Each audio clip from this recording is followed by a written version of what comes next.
What's good, party people? This is Voodoo the Woods. I'm According to Woods, and he is former U of MMA champion Pius Nino Lobo, better known as Voodoo Maximus. And we had UFC Fight Night London. I don't care what the fuck. You can have UFC Fight Night 52, whatever. That shit was London. That shit was London as fuck, Mhm. UK as fuck, British as fuck. And I loved it. I personally, as a fight fan, as a pro wrestling fan, it was everything that I love about both genres, right? They're like action packed, promos cut, the lights and sounds of everything going down, energetic crowd that was hot from start to finish. Like this had everything. Dana White saying, "Oh, this ain't Survivor. This ain't Survivor. We don't vote people off. We beat people off." That's right. Yeah, but everything about this card I loved. Everything, the lead up to the card, everything. This was perfect, and obviously, the UK fans were in rare form, right? Because we know that the UK fans specifically, I mean, notoriously, the night after WrestleMania, right? Pre-COVID, right? That was the wildest night in wrestling history, and it had been for 10 years before pandemic, because you had a UK contingent that had flown over to wherever the hell WrestleMania happened, Tampa, Florida, Texas, whatever the fuck, New Jersey, wherever, right? And they just wanted to fucking let loose and cut loose and shit like that. Almost like Vegas turning into Ireland when Conor McGregor fights, right? So the UK fan base is something that is completely different. Um, and this was the UFC's first time in the UK market specifically, because obviously there was Fight Island, but first time into the UK market since pandemic. And man, they made up for lost time. Yes, yes, yes. Everything you said, indeed, quite correct. I believe this was very strategic and on the part of the UFC. They put everything together in such a way that all their stars, well, UFC London stars, got to shine. So it was very strategic, very well done, and they did shine. They shined indeed. And my favorite part of the whole event was the fact that more than four people got bonuses. That it doesn't get any better than that. I believe this should have been a thing from way before. Let me see. Two, four, six, eight, nine people got bonuses. Nine. Mm-hmm. This is historic. Historic night. Historic bonus.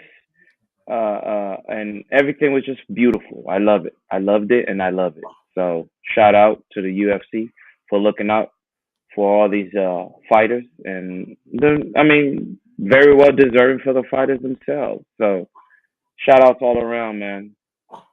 Absolutely. And speaking of shout outs, we got to shout out our good brother, Shaman Steve, saying, "Good afternoon, gentlemen. Good afternoon, Shaman Steve. Hope you and the family are well." But What's up, Jesus Christ, Shaman? yeah, right? So, I mean, if you voodoo, right? And to an extent, I have too, right? We've talked about what to do when you are able, or what you should do to capitalize on, whether it be a knockout, a submission, something that will basically retain the viewers' retention of who you are, what your brand name is. To me, I don't think there could be a better card than this one from start to finish. So, like, what do you do?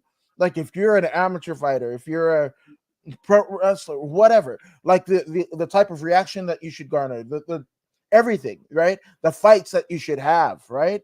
Like, this is, to me, this is almost, you fucking antique this shit. You throw baby powder on this shit and keep it well preserved for people for generations upon generations and generations to go back to and go like, Mhm. this is exactly what the fuck you want to do. The UK Mhm. crowds, the British, I mean the Brazilians, right? When you go into Brazil, like, that's the shit. Even Japan, right? Japan is a different way of life, right? But then when you get a woo and a ah and a clap, you know you done something, right? Yeah. So like I said, this fight more than delivered. Shaman T said Patty is my second favorite.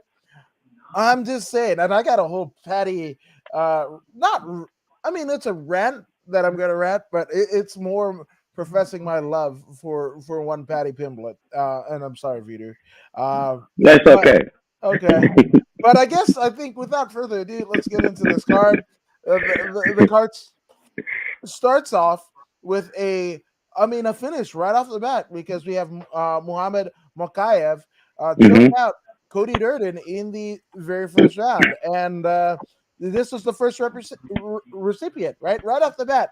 Mokayev gets a performance bonus, $50,000 for him. So in our first fight, we saw the first finish one and the first of nine performance bonuses. Like this shit again, that's what I'm saying. This shit was hot, man, right from the start. But what did you think, Voodoo? Immediately, uh, Cody, he initiated excellent distance. I mean, because he understood he was dealing with a wrestler, a dangerous wrestler at that. He initiated very well, but then slipped up mentally. Uh, um, he went for something he shouldn't have, and his neck got caught. Once his neck got caught, he didn't know how to get out of it. He has no guillotine escape. I mean, the fact that Mohammed didn't have the body. I mean, he didn't have a guard attempt. There was no guard attempt. He finished that without locking his opponent with his legs. That means there's an escape. There's 50% opportunity for escape, and I don't know. It almost seemed like Durden didn't belong in the UFC. His guillotine escape was non-existent. Uh, I mean, less than a minute, he was submitted, defeated, and shout out to Muhammad. Perhaps it's just a testament to how good Muhammad really is because he remains undefeated. If you remember, we did say he had 20 plus amateur fights, and now he's 6-0 as a professional. So great things to come for Muhammad. So let's just focus on Muhammad's excellent submission, guillotine submission win. Absolutely, absolutely. Focusing on Muhammad, that's never been said in any text or religious context at all, at all. But Allahu yeah, Akbar. not laughing at the religion, folks. I just, that's why he's one of the quickest in the game. So That's right. no, 100%. Shout out to Muhammad, $50,000 richer. And again, yes, he's not what you would consider like a Brit or or Finnish or Scotsman or what have you, like some of the other people on the card, right? But he is Eastern European, right? So and you'd say about Cody Durden's kind of miscalculation, and you started out managing his distance, and then it just kind of was an error or what have you. But I mean, Jesus Christ, you're opening a card, a UK card, and it's not like, oh, when the fight starts, the fucking you know the crowd comes alive. No, this is like, yes, they're MMA and UFC fans or whatever, right? And that's kind of vast, but like these are like soccer. Like the UK approach to MMA and every sport is the soccer crowd, right? Oh, and the chants and the fucking whatever and the drinking and everything. They're fucking drinking maybe 2 hours before they got in, and Yeah. then all during the card. Like fuck yes, man. That's it. And also, one of the things that made the whole card for me watching here in North America was the fact that shit, dude, like it was on at 11 o'clock, off by 3, what have you. Like this shit was easy breezy to get over. It was on ESPN Plus, what have you. And that's just me over here, I couldn't Mhm. imagine Mhm. being in the fucking arena with those people, right? And that's, Mhm.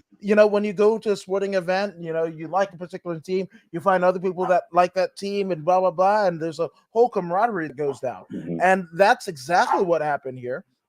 Um, yeah, I just fucking I love it. I love it. So again, shout out to Mr. Mokayev with $50,000, and that'll probably get a lot more deeper than say, I don't know, Los Angeles, California, because 50 G's it does some, but not what it's supposed to do. Yeah, indeed. Uh, uh, uh, um, the card was splendid. It was splendid. I I was thrown off by all the languages that I couldn't understand. That kind of threw me off just a tiny bit, just a tiny bit. But then I disregarded that's part of the English that I couldn't understand, and then I focused more on the performances. I mean, ultimately, in the end, it's about the performances, right? So and it brings us to that next matchup, the 115-pound matchup. Before we get there, Elise, you were yeah, go saying ahead. there is something you can't understand. Yeah, The I fighter's couldn't going, understand any of it. "Hey, hey, hey, hey!" That's literally what the fuck happened. It didn't matter. It fucking didn't matter what they said. It didn't matter. It resonated with the fucking 10 plus thousand people in that fucking arena that night. Oh, hey, hey, hey! Whatever. Nobody was throwing around fucking beach balls and they do. No one was chanting CM Punk when WWE gets boring. None of that. Fuck no. Hey, whoa, like fuck, man. I was in it, dude. Shout out to all your crazy accents, man.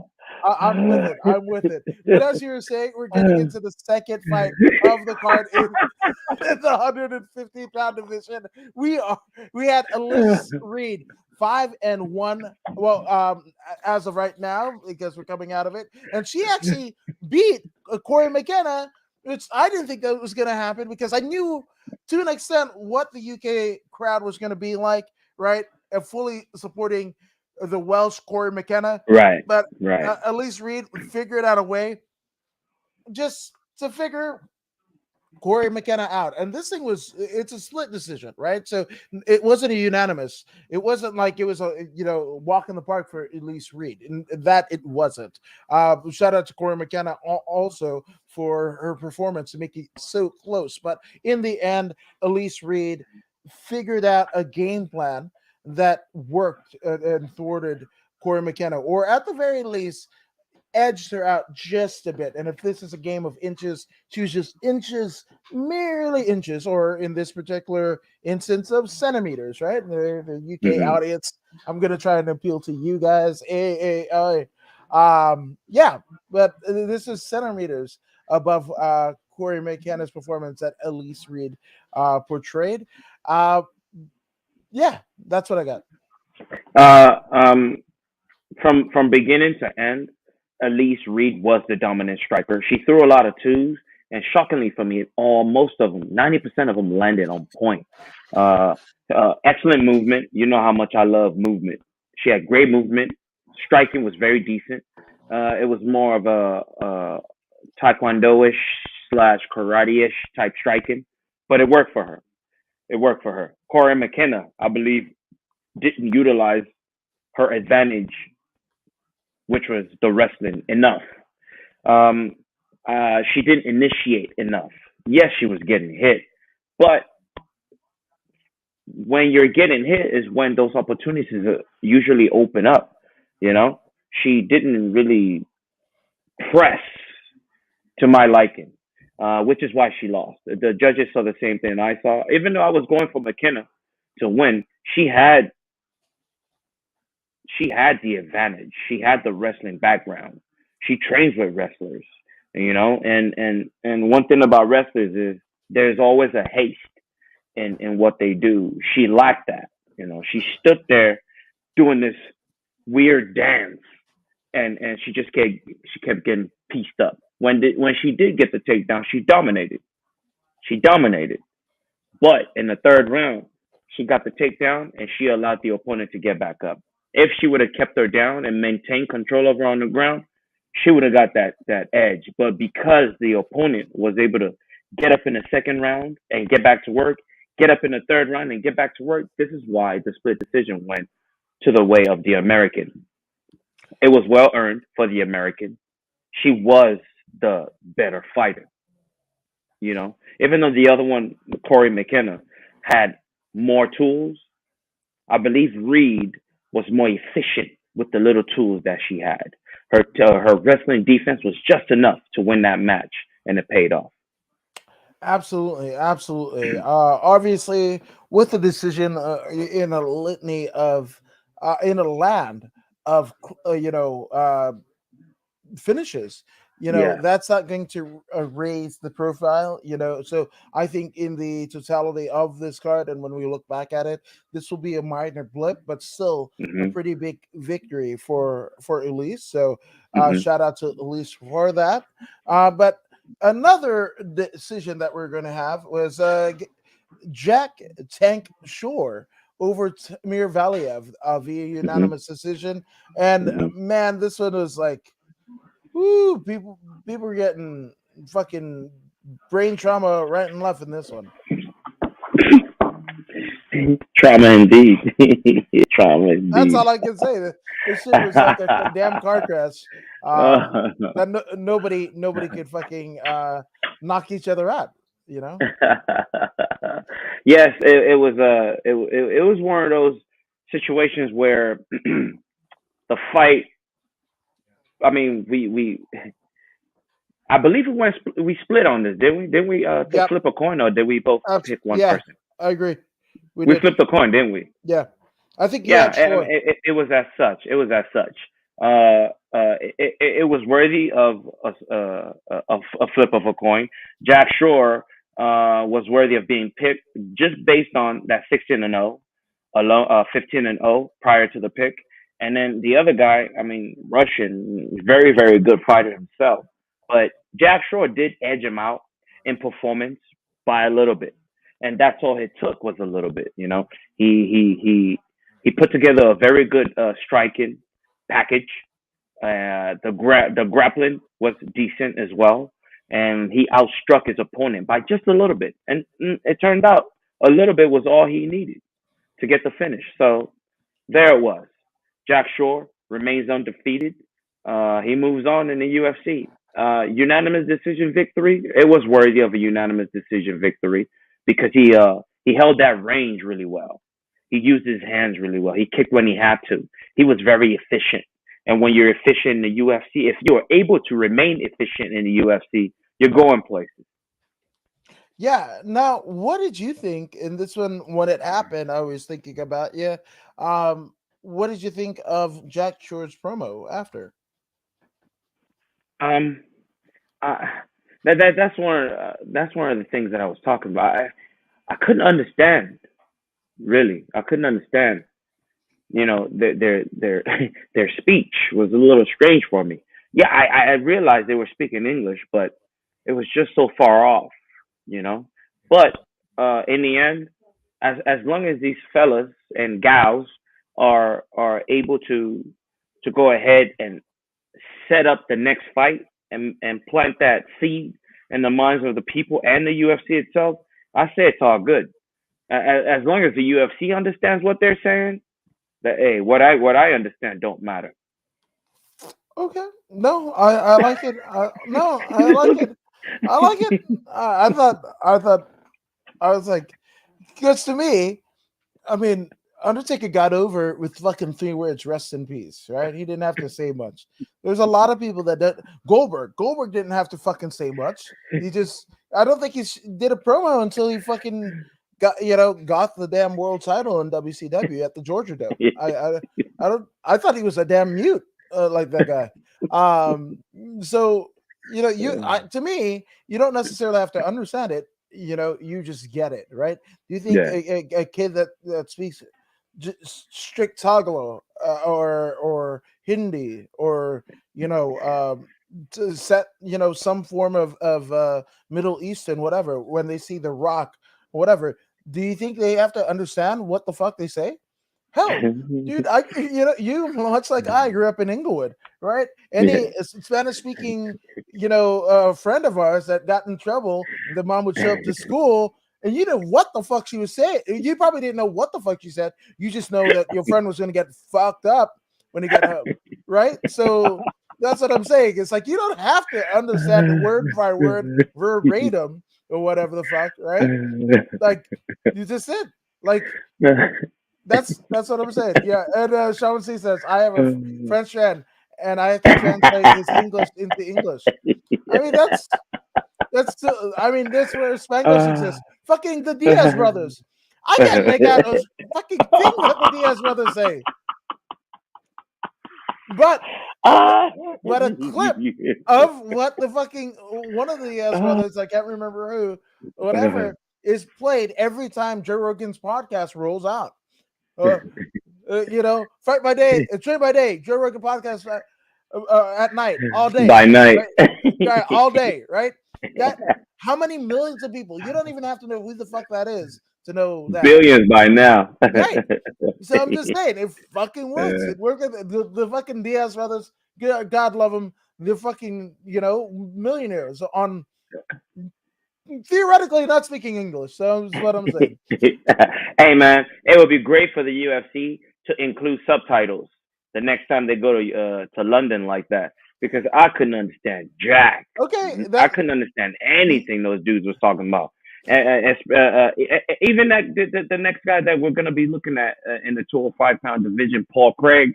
You know what I mean? Paul Craig versus Nikita Krylov. Excellent, excellent, excellent baiting by Mr. Craig. Craig went in there and he initiated with a lot of pressure, causing Nikita to initiate distance with his hands. Right? He was able to land some good shots, which dropped his opponent, or allegedly dropped his opponent, Paul Craig. It seems Paul Craig wanted to invite him in, showing him something that looked like a finish or a possibility of a finish. So Nikita, being the Ukrainian that he is, he engaged immediately and got caught up in a grappling game. Once he went down, he never got back up, because that was where it ended for him. He was finished by triangle choke in the first round, and Paul Craig looked beautiful, absolutely beautiful, finishing the Ukrainian Krylov and earning himself yet another $50,000 in bonus. Nope, 1,000%. Now you were saying about UFC having subtitles when they venture off into a foreign land. First off, I'm deaf as shit, so every fucking device in my house, including the computer that I'm recording and the phone I post to fucking promote this very podcast, everything on it has subtitles. You don't want the motherfuckers, whatever, to try and decipher what the fuck. It's gonna be like that damn deranged motherfucker that was trying to, sign language Obama's speech and shit like that. Like it's not gonna be good, and especially that you add the component of UFC. We have UFC Fight Pass, which they fucking said, hey, the reason why we got the UFC Fight Pass is 30 days after a damn pay-per-view, you're going to get to see it on UFC Fight Pass. That happened for about a year and nothing else. I'm still paying for it. I'm still writing it off on my taxes, mind you. But I mean, like, you don't want the fucking UFC to fucking whatever, because I mean, I don't know. It's just bad news. So that's all I'm saying. But yeah, shout out to Paul Craig. Didn't matter what the fuck you said. I don't. Nah. As a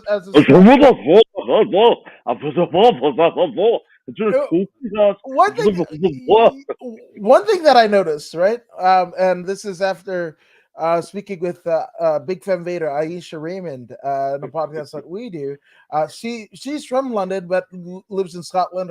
Her partner's Scottish, and they don't say they say they say and that's one thing that I've noticed. Even Drew McIntyre in the WWE, they don't say they say because that's the first thing that Paul Craig said is and I was like, oh, there's you. The Bear Jew was absolutely phenomenal. Yeah. Absolutely. So, unfortunately, Uh, Nikita Krylov, I mean, I know he wanted to, with everything that's happening in his homeland of Ukraine right now, and, I know he wanted to win.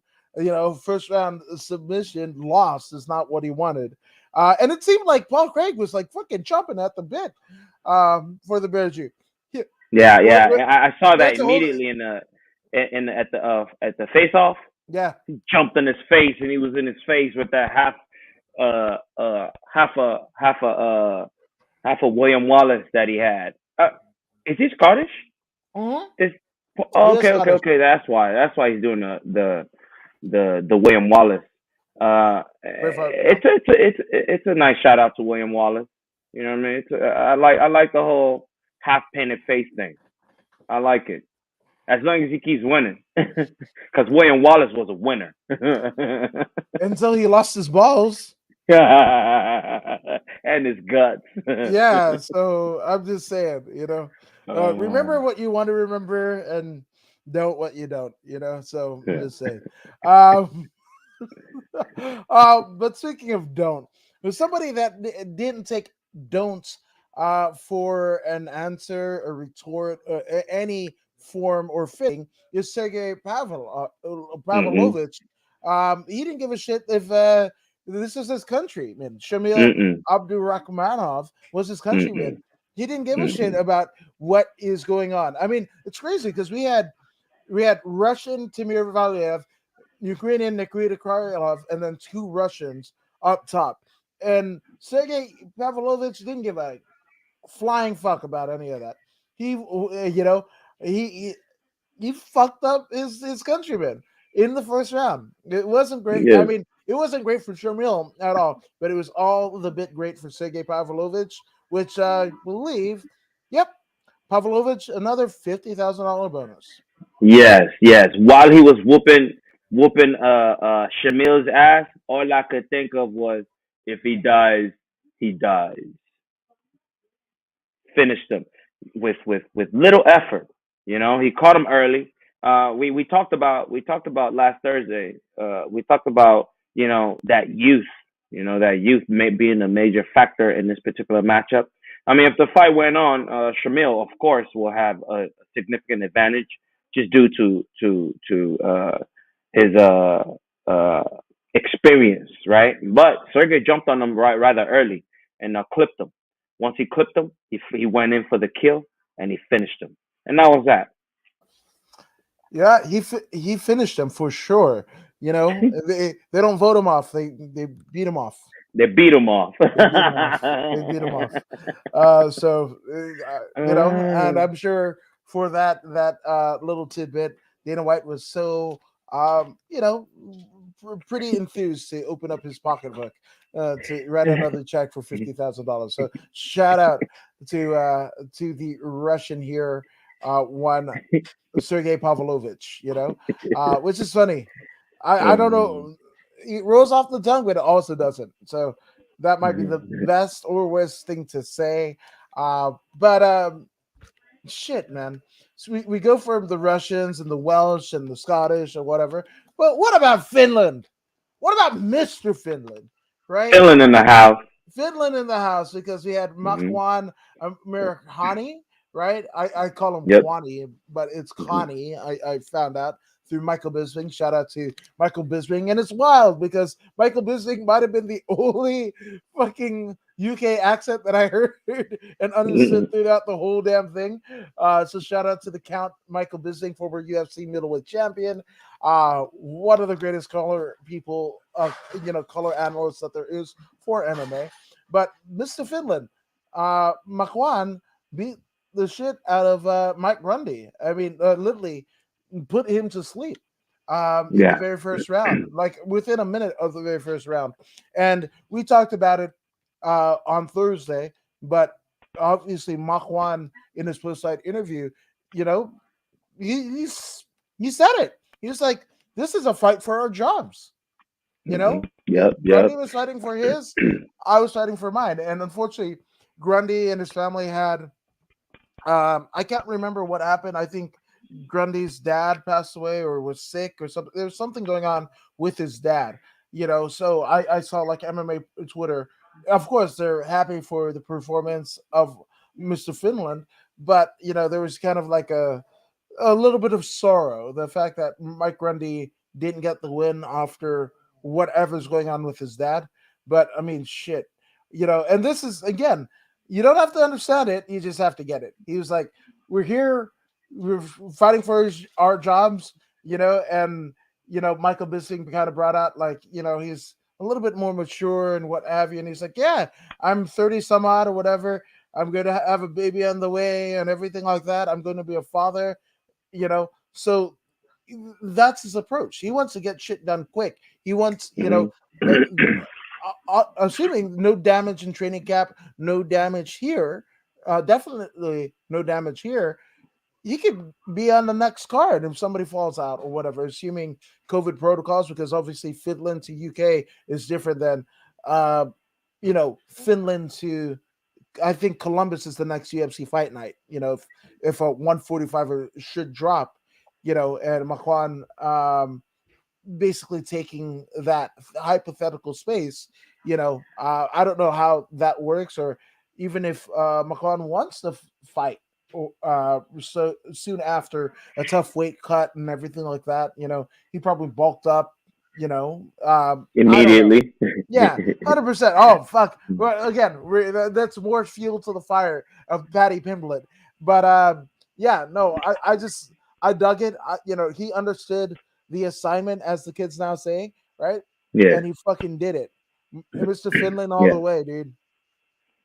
yeah, yeah. Especially in the first round like that, getting caught up when your skin is dry. Oh man, escape is going to be very, very difficult.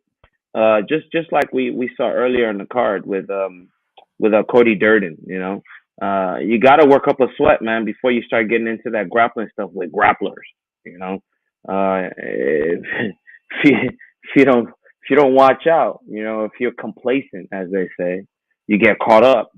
That dry skin on skin, is gonna stick together, and it helps the grappler or the one attempting to initiate the choke. It helps them more than it helps the one defended. So unfortunate for Mr. Grundy, though, he's fighting for greater. Actually, I can't really say that because Marquand was on a 4-fight losing streak, while Grundy was on a 2-fight losing streak. Marquand would have been definitely out of the. I mean, there's still no guarantee. There's still no guarantee he won't be out the UFC. Excuse me. Still no guarantee. Depends on what they see, and it looks like did he even get a Yeah, bonus? Yeah, he got a bonus. he got a Yeah, they were bonus. impressed. They were I don't. impressed.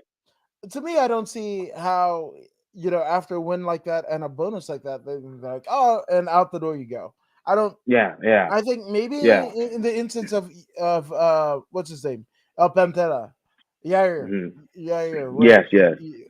but that's the only person that I can think of that was coming off of a performance bonus that still got the axe, still got the pink slip, Hmm. so to speak. So I don't see that happening. I think he gets at least one more. At least Um, one more, man. yeah, 100%. He's So he's I earned it. don't see him taking any short fight notices, unless he makes some promise it doesn't count against him. If he is to lose because he is doing a company a solid. Oh, that's worked out so well for the dozens of other motherfuckers that did the same thing, right? Right? I mean, who could be thinking? I mean, uh, I think the only person that I can think of off the top of my head who the UFC have treated more than fairly and has taken short notice fights over short notice fights is one Donald Cowboy Cerrone. But right, everyone right. else, like, oops, you got a number, you got a top 15 number, and you want to fight, number 87. Cool. And you get knocked out by the 87. Guess what? Your ass is 87 when you wake up on Monday morning. Grass. I'm just saying. Yeah, I'm just saying. uh, They're ruthless, more so than even Robbie Lawler. They're ruthless. So I'm just saying. Um, so as we got to get up here, we have none other than Ilya Tupuria, right? hmm Ilya Tupuria, fucking devastating right hook to Jai Herbert in the second round. But I mean, this one, This one was evenly matched, at least when you looked at their physical body. These two were two consummate martial artists that worked on their craft in terms of their body, their aptitude, and what have you. But Ilya, holy fucking shit! This guy has been a stud since he came into the UFC during the pandemic era. But he's amassed a 12-0 record both inside and outside of the UFC, beating a former Cage Warriors champion in Jai Herbert and knocking him out. And also, and I want to hear what you think. I thought it was great. He doesn't speak the best of English. He said, "I want that fucking Patty Pimblet or Pimblet Yes, Patty or whatever the yes, fuck." He was yes, on it, dude. I was like, yes. "Holy shit, Ilya! Tell me what's good. Tell me what's good, Ilya." The man Because he's very intelligent. He's yeah, very absolutely. intelligent. First of all, he creates a ruckus during fight week. He creates a ruckus, puts his own name. He how do you say? He created a symbiotic relationship between him and Pamlet, even though Pamlet and him were on parallel paths. He made perpendicular. He forced the perpendicular by utilizing some what do you call that Tweety Bird site? What's that? Instagram, not Instagram. What do you call that? Twitter. He Sure. used something from Twitter to create a buzz about himself. You know what I mean? Like, who's this guy coming after Pimblet? Who's this guy? I already knew him, but if you were to think about someone who's not sure who he is, they will wonder, who is this fella?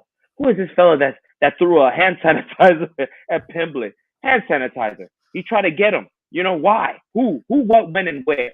Questions are being asked. Now, it's fight night or fight day. We're looking, okay, what's going on here? Who is this fella? Let's see what he's got. And what did we see? He's got powerful hands. That's what we saw. You know what I mean? He put together a beautiful combination in which he threw a two to the face, a hook to the body, and then a beautiful overhand ish straight that cleaned the clock of his opponent, Herbert, knocking him out cold with his eyes like the Undertaker. It doesn't get any better than that, folks. It No. doesn't get any better than that. When you hit them so hard, they turn into the Undertaker. Rest in pieces. He knocked the bejesus out of him. Damn near killed the young man. But luckily, the young man was able to wake up some 3, 4 minutes later, and he was able to stand up on his own accord. And hey, if you had a question about Ilya Tupuria, now you know. Like Dana White would say, if you don't know, now you know. Tupuria is a major contender, and not only in the 145-pound division, now in the 155-pound division. He went in there and he made a scene. Not only did he make a scene, he grabbed the microphone. The guy asking him questions, asked him a question. He answered with his own answer. He didn't even answer the question. This is what you're supposed to do, folks. This is what you're supposed to do. You want to be heard? This is how you get heard. You go in there, you make a statement. One, two, you run your own program. Yes, run your own program. Answer their question next. First, you say what you want to say, which is, I want that Patty Pimblet. I want him. Put Pimblet on the spot. Put the UFC on the spot. They're protecting Pimblet. Let it be known. You know what I mean? First of all, you threw hand sanitizer at this dude, and then you knocked this dude out savagely, and then called out Pimblet in front of his people. What? The guy that Co- can't beat Usman, Colby Covington, Covington. like Covington did in Brazil, like he did in Brazil. You know what I'm saying? That's how you make your name, right there. That's what you're supposed to do. You go over there and you make it happen. Now people are gonna be typing on social media, Ilya Tupuria. Who is this fella? Ilya Tupuria. Follow him. You know what I mean? Follow him. This is how you build your platform, by using 2/3 to build up the 1/3 that might be weak. I just would love. Well, first off, you said something about like, oh, the Tweety thing. I was like, Sylvester. I went Looney Tunes with the shit, but obviously you meant social Twitter. media and Twitter. Yeah, 100%. But also typing in the name. Oh God, I would love I just to be a fly on the wall with somebody in like the Appalachia, right? Type trying to like, who's that guy in lawyer? Tupperware? Tupperware? That alien Tupperware, that guy. Oh damn. Uh like oh that damn Tupperware. He damn what did he do? He said dang on knock that nigga out. He said, Some oh, bitch oh, damn knocked his man. head off his shoulder. Yeah, dude. Is that boy dead? Damn near kill that boy. Yeah, see, that's what I'm saying. That so I would love to watch somebody as they, um, type in, yeah, and it doesn't even have to be the Appalachia. I see you guys in social media comments and spelling though THO.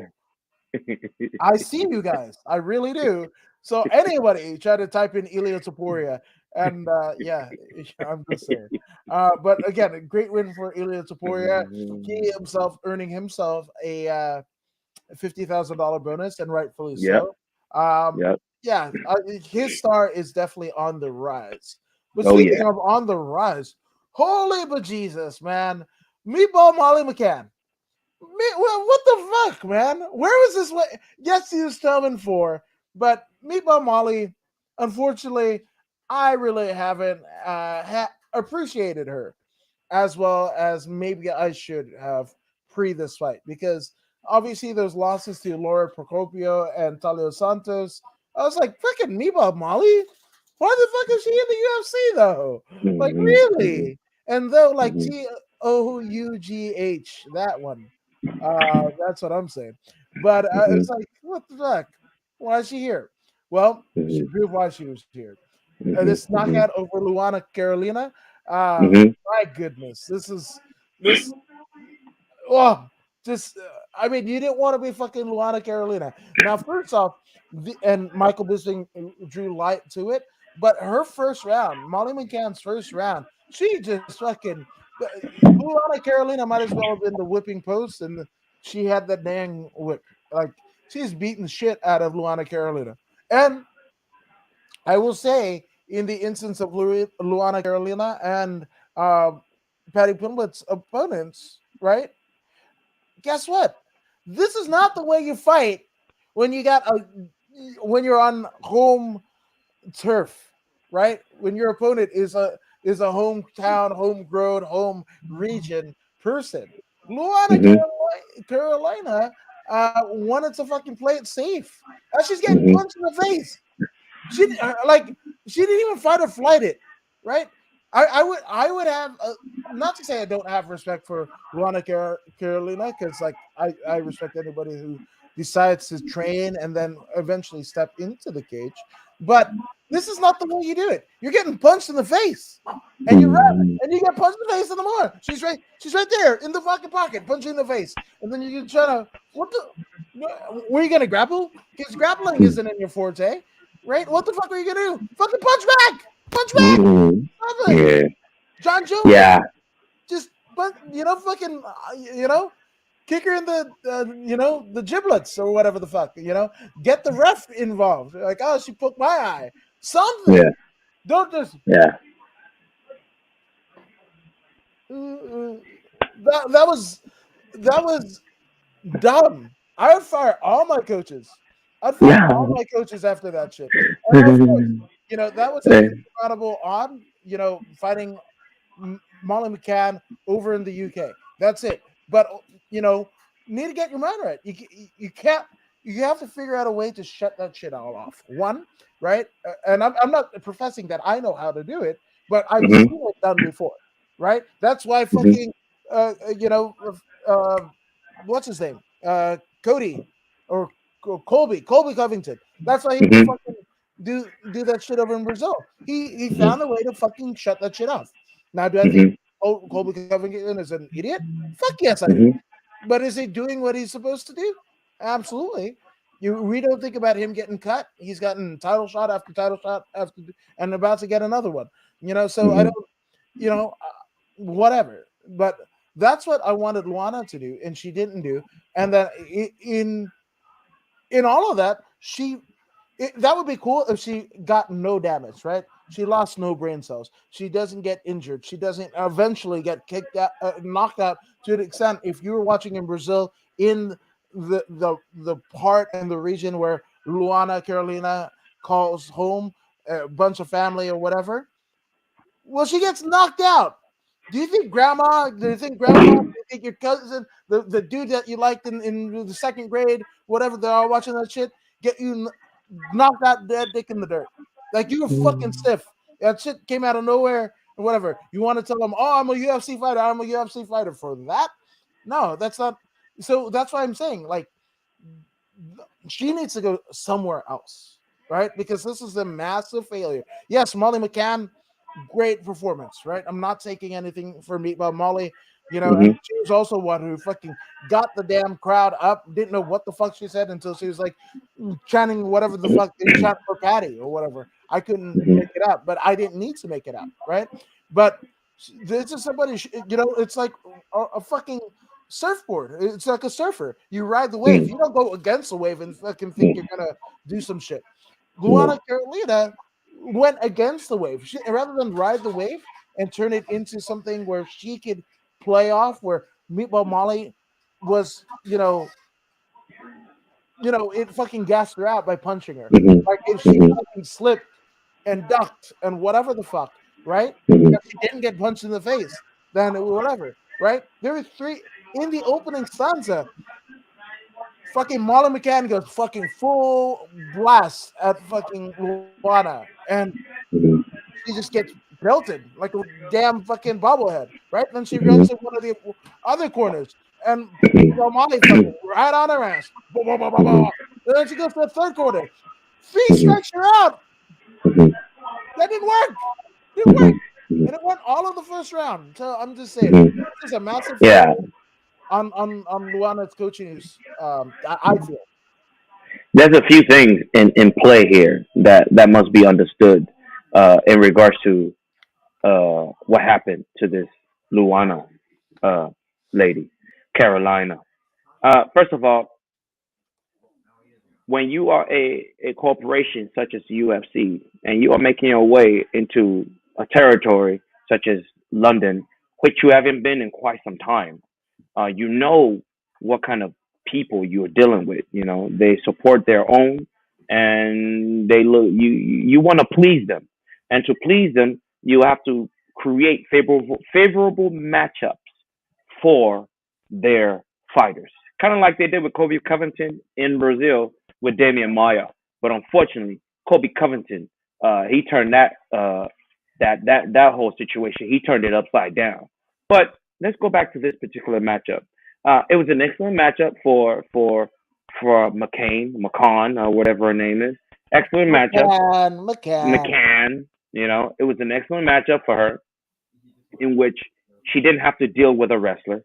She didn't have to deal with a grappler. That's one. Two, they picked someone who is of Muay Thai-ish background. What do we mean by Muay Thai-ish background? Someone who's just gonna stand there. Someone who lacks movement. You see the style more in Muay Thai. I mean, it is not that like Carolina was like 200 pounds and can't move for long, right? I mean, we're talking about 125ers, 115, 125ers. Uh, why aren't you moving? Why aren't you moving? Now you have a boxer in front of you, and you're standing there, you're not moving. What do you think is going to happen? She brought the fury of God and landed some severe shots immediately. One of those shots hit Luana in the bridge of the nose, which caused, usually when you get hit in the bridge of a nose like that, the eyes water, right? But being the tough individual that she is, she hung in there. She hung in there and protected herself like she's supposed to, but she had taken severe damage early on.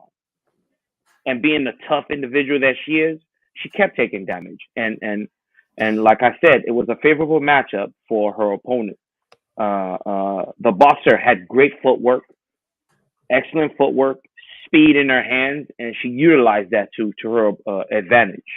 And this was the tail of the tail of the fight, as they say. Uh, Speed advantage was a McCann. Uh, Hand speed advantage, McCann. Footwork advantage, McCann. Um, um, Power, McCann. All advantage was to the opponent, right? So when we look at uh, uh, a fighter, when they give you a match, don't just take any match, man. Forget what people say. Oh, I take any fight. I don't pick my matches. That's stupid. When people, I don't pick my matches. You gotta be a dummy not to pick your own matches. You gotta be a fool. I understand you want to be a tough guy, but this is your business. This is your business. I ain't never heard of a businessman that said, I take any business that they put in front of me. I take any business. You don't think about it. You don't look at the pros and cons of your business. I've never seen anyone say, "Yeah, I just take any match." I mean, any business opportunity that comes in front of me, no matter what, I just take it. What? What? You just take any business venture that comes in front of you. You don't see if these people are worthy of your business. If you catch my drift, right? It seems to me she just took any fight. She's one of those people that, yeah, man, any fight that they put in front of me, man, I'm gonna take it, man. Tough guy. That tough guy stuff is so stupid. Not now. Not in 2022. Back when Vanderlei Silva was still doing this thing, okay, I can understand back then. Take any fight, anytime, anywhere. That narrative. Now is not the time for that. The game has evolved so much that doing something like that is stupid. And Carolina, Luana Carolina, found out quickly that you just don't take any fight. You got to think about your future. You got to think about your brain cells. You got to think about what matches favor you. And when it's time to take a risk like this, something's got to be on the line, like a title, right? A top 10 contendership got to be on the line. Like I don't believe that her team did her well, did her service, because I mean, look at what happened to her now. She got her ass whooped terribly. Not only did she get her ass whooped terribly, she got knocked out severely, and by a number 19 fighter. Come on, man. Come on. It just wasn't a smart decision at all. It wasn't a good opportunity. Um, the whole thing was just bad. It was just bad. I mean, I see. Perhaps they might have been trying to, move up in the rankings, but to move up in the rankings, you got to move up. Got to move up in the rankings in a smart way. Like we'll get to Patty Pimblett. I mean, look at Patty Pimblett. Post fight, we'll get to Patty Pimblett, and I'll finish the thought that I'm trying to make. But I just don't. I just didn't think it was a good idea. I understand number 19. You're number 33, and you want to move up to 19, but you gotta you can't leap further than you can handle. She tried to leap further than she could handle, and she paid for it. It was a terrible gamble. Terrible gamble. The team deserves an F for putting this lady in a situation that they put her in. They set her up for failure, and fail did she fail. You know, her she did say yes. She signed that dotted line, even though they pushed her to it. She did sign that dotted line, and she messed up. She messed up. I don't know what else to say. That spinning elbow was vicious, vicious. It took 15 years off her life the way she laid out there. She was another rest in peace character. You know, it was just bad. It was bad. It was terrible, terrible. She Terrible. got To quote terrible, to quote Charles Barkley, it's terrible, terrible, terrible, terrible, straight up terrible, terrible. terrible, terrible. Yeah. So again, shout out to Molly McCann, and if you're a Meatball Shout Molly out. McCann Oh, fan, one more thing. go One ahead. more thing. One more thing. If the UFC brings that ball down, you know what I mean? Takes it to the hole, hits you up with that alley oop, you better damn well dunk the shiznit out of it like McCann did. And dunk she did, man. So she made the best of it. Post fight interview, I couldn't understand a word she was saying, but wow, what an impressive post fight interview. Because I listened to the people, the reaction. You know what I mean? That's how you know that you handled the mic the way you were supposed to handle the mic. Crowd reaction, crowd reaction, phenomenal, excellent job.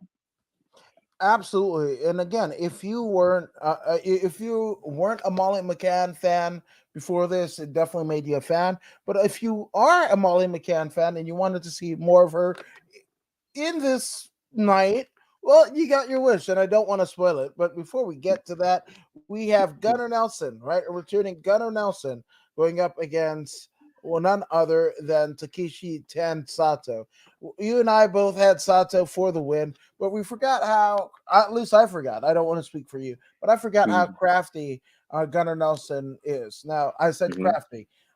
Crafty ain't exciting, right? Crafty isn't like the showman, right? That's not it. Mm-hmm. I mean, he is, I guess, an MMA version of a pro wrestling term of a workhorse, right? A good worker, a good hand, right? What do they Mm-hmm. say about good hands? Usually, the good hands, they don't get pushed to the stratosphere. No, no, no.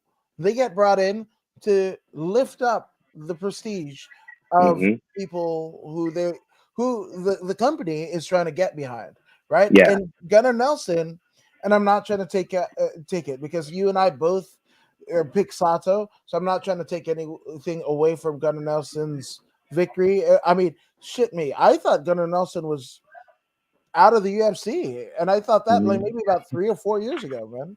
Uh, you know, um, but but he's still here, and this is his first win. And I mean, if he had lost to Sato, you could make an argument that he would have probably been out of the promotion, right?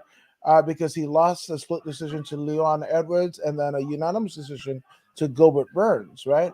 And Mm-hmm. then Mm-hmm. actually ended up beating Alex Oliveira, which is going to be great um, because isn't he the champ? Oliveira's the champ. Yeah. Oh no, But that's things the other. change. No, that's the other Oh, that's a Oliveira. Cowboy Oliveira. That's Cowboy Oliveira. the young Yeah. Oliveira versus old ass Oliveira. Never Right, mind. right. Never mind. Yeah. So Either way, even yeah, even if he had beaten the current 155 champ back then, things have changed, man. Alex Oliveira is much bigger man nowadays. Much bigger man. You know. But let's focus on this particular matchup. Takashi Sato.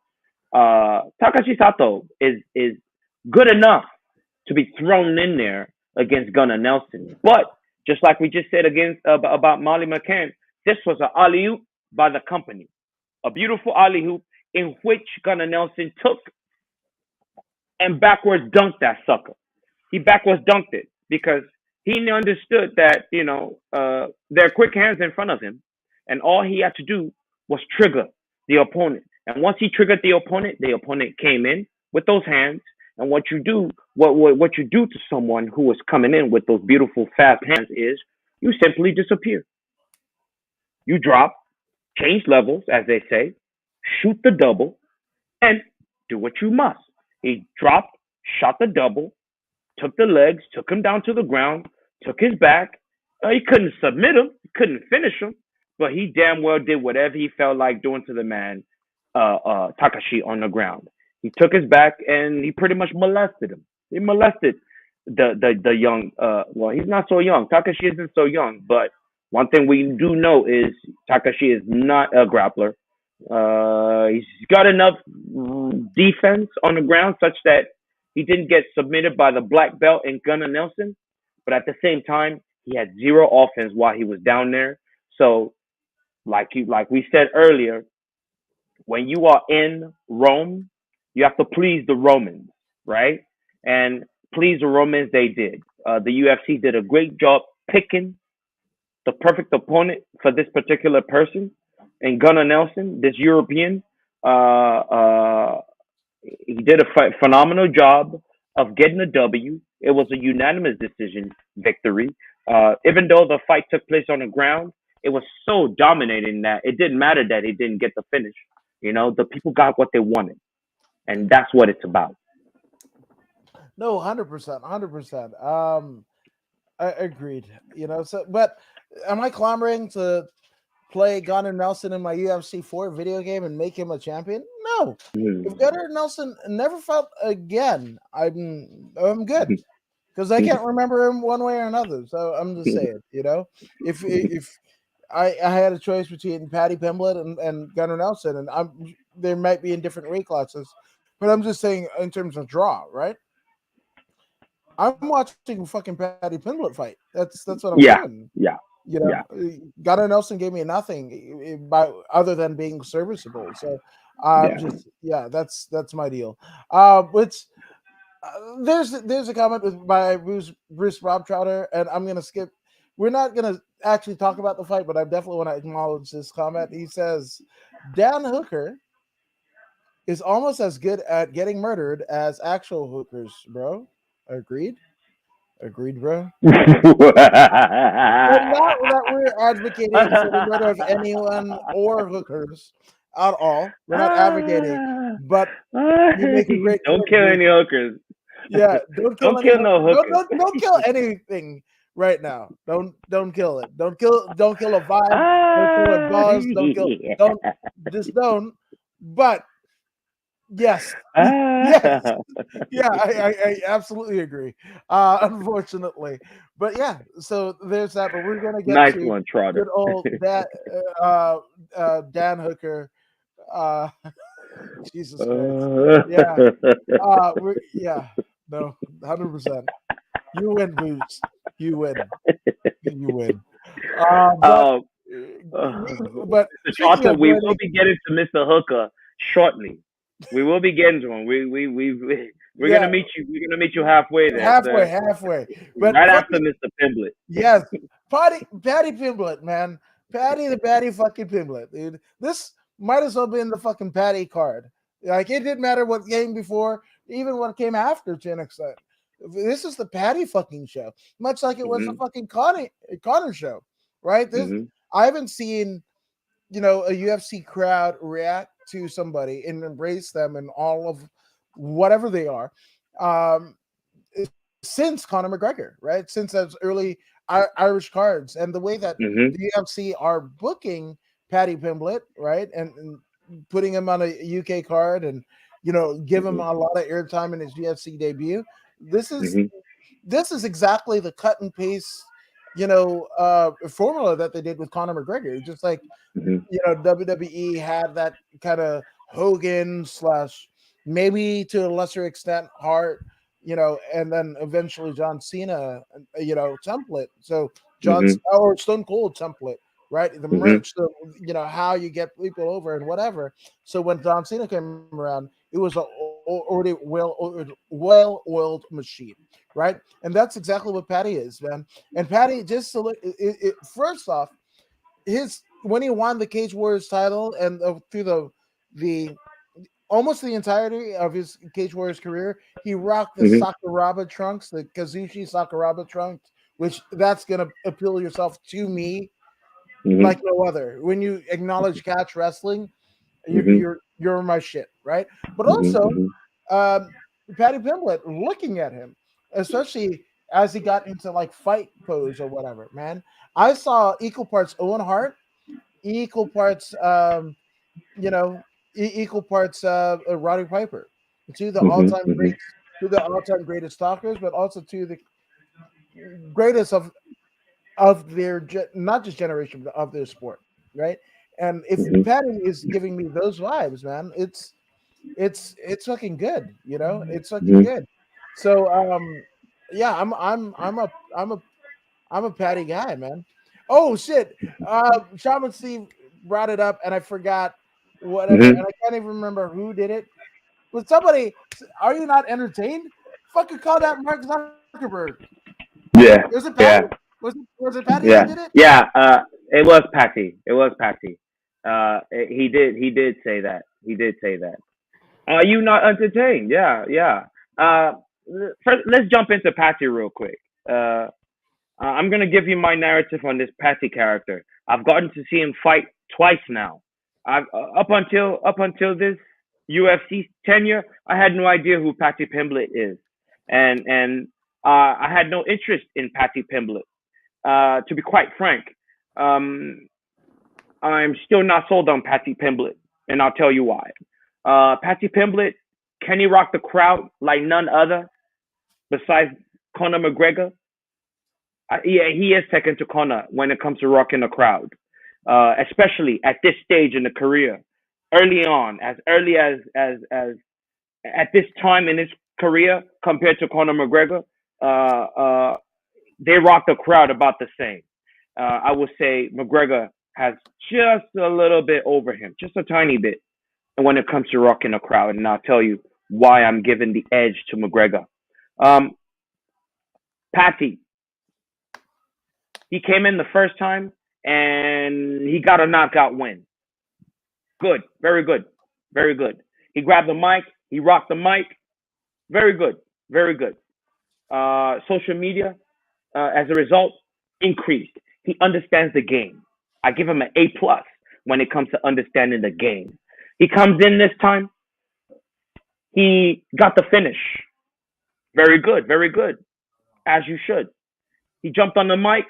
Were you not entertained? Yes, they were. Yes, they were. Because they got what they were looking for, which was a win. Now, like we were saying, when you go into a man's town, you want him to win, so more people can come. I mean, if he had lost, you think people will be more inclined to come and pay for another ticket next time? Probably not, right? And you don't want that kind of negativity when you're trying to build a character. You don't want that kind of negativity this early on in their career anyway. So, you know, Pimblett, he is doing what he's supposed to do right now.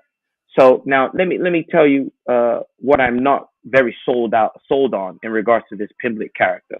Uh, in his first fight, within minutes he was damn near knocked out, damn near knocked out in his first fight.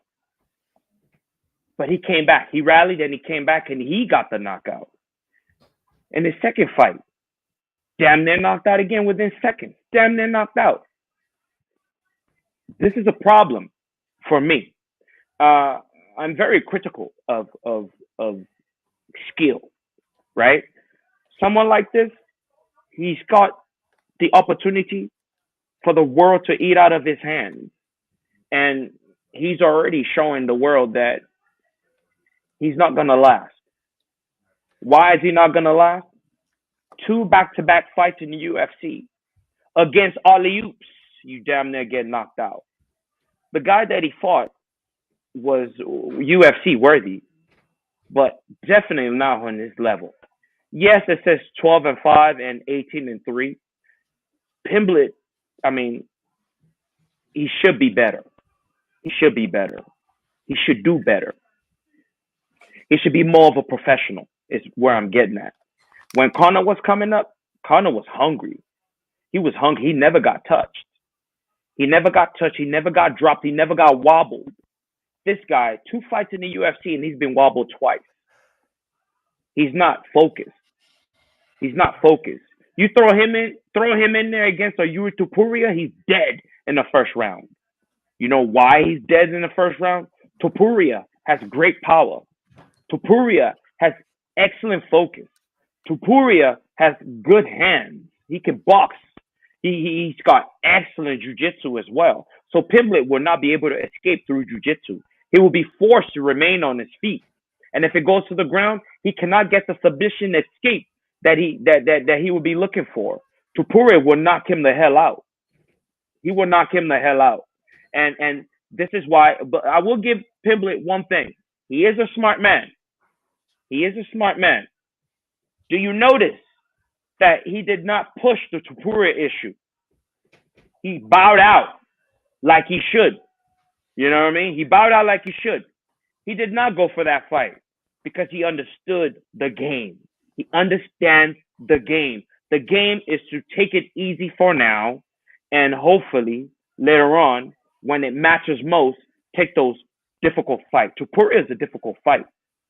Tupuria will finish him in less than 2 rounds, and he will stop him in less than 2 rounds. This is a Khabib versus Conor McGregor type matchup. This is a fight you fight later. You know,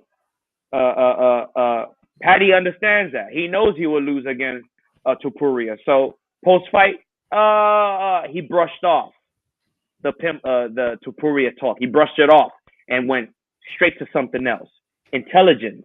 He is smart, but he is not a focused fighter. He is not a focused fighter because he gets too fat. And because he gets too fat, he cuts too much weight. And because he cuts too much weight, average fighters are stunning him and rocking him and stunning him. That should not be happening. Not this early. Not this early in this UFC tenure. If this continues, an average Joe will knock him clean out and derail the entire work that his work, the UFC's work, will be derailed if he doesn't get this shoulder together. The discipline is not there. I don't see discipline because average Joe should not be rocking him back-to-back fights like that. This is where Conor edges him out, and this is my point of view. Is he a very good fighter? Yes, he is a very good fighter, but he is not a complete fighter. He's an excellent jiu-jitsu artist. That's what he is. An excellent jiu-jitsu artist. Not a complete fighter. Not a good striker. Not a good striker. Complete? No. Jiu-jitsu? Beautiful. Beautiful jiu-jitsu. But complete fighter? I don't think so. No, those are all very valid points, and also very valid. It's the love that we're getting from the good sister Takaya Powell saying, "Hi, how are you guys? I'm here with my family, even my mom.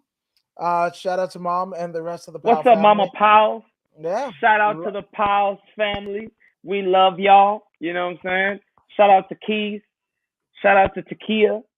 You know, shout out to the whole Powell clan. You know how we love y'all up in the voodoo in the woods. You know, we love y'all in the woods. that Mario Yamasaki is what you're getting here. No, 100%. And Patty definitely needs to stop talking with his mouth full of food, doing interviews and press conferences. It's annoying as fuck, which I'm going to get to all of that. So that's gimmick. Mr. Bob Trotter. That's part of the gimmick.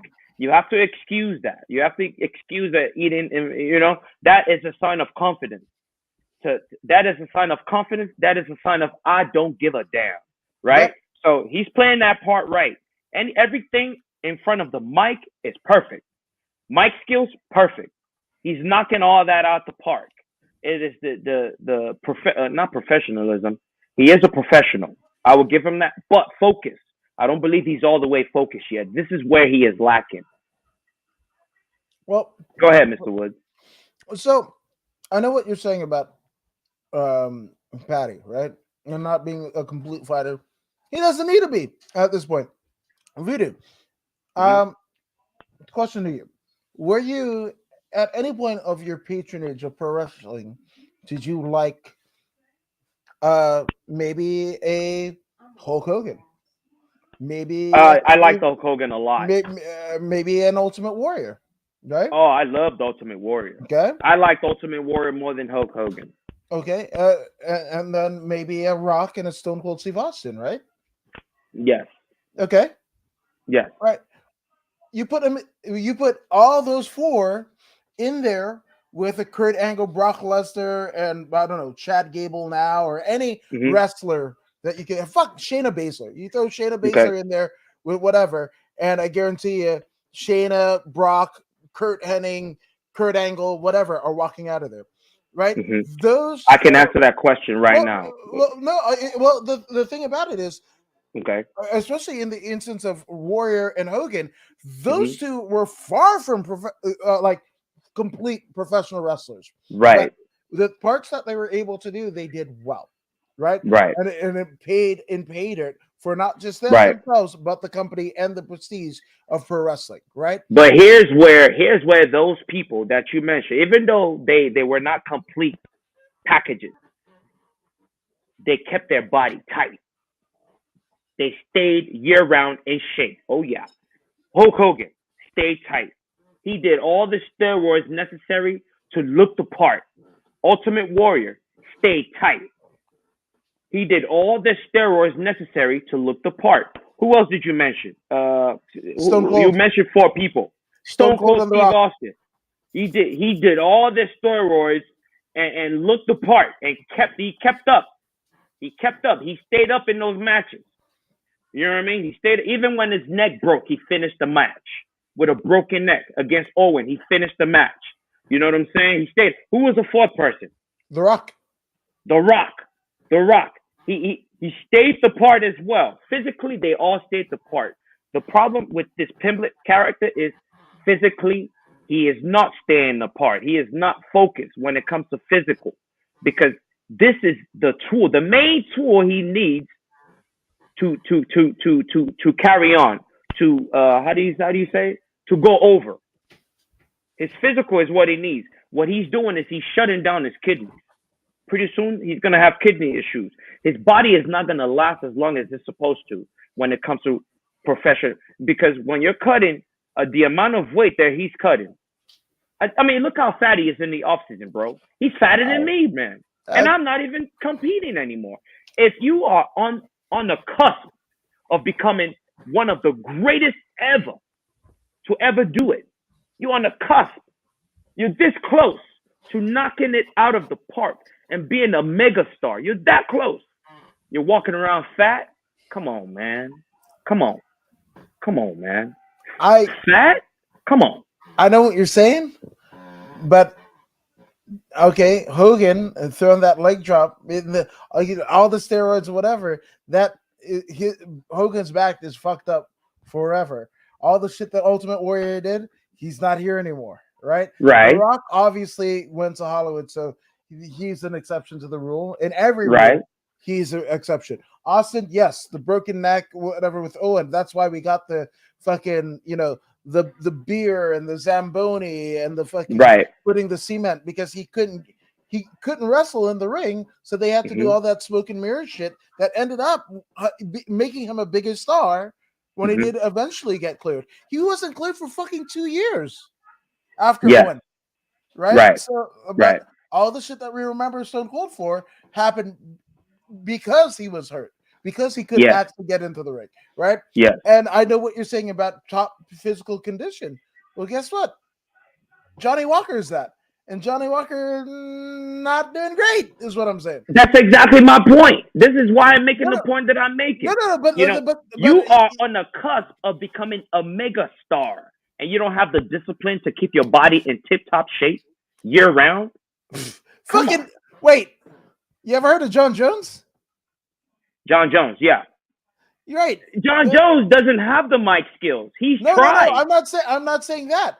But just Yeah. to like fuck himself up, getting fat and whatever ain't Jon Jones running is in. an outlier when it comes to athleticism. I agree. There is I no agree. one man that compares to Jon Jones. You I could agree. find another Patty Pimblett physically. Physically, you can find another Patty Pimblett.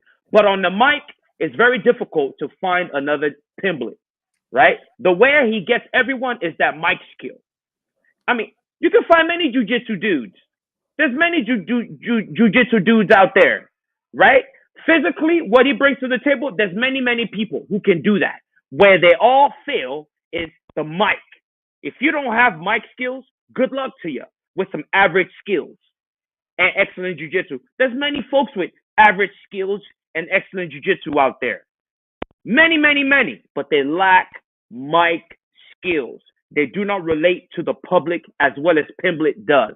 And because Pimblett has that mic skill and average skills, fight skills, he has no business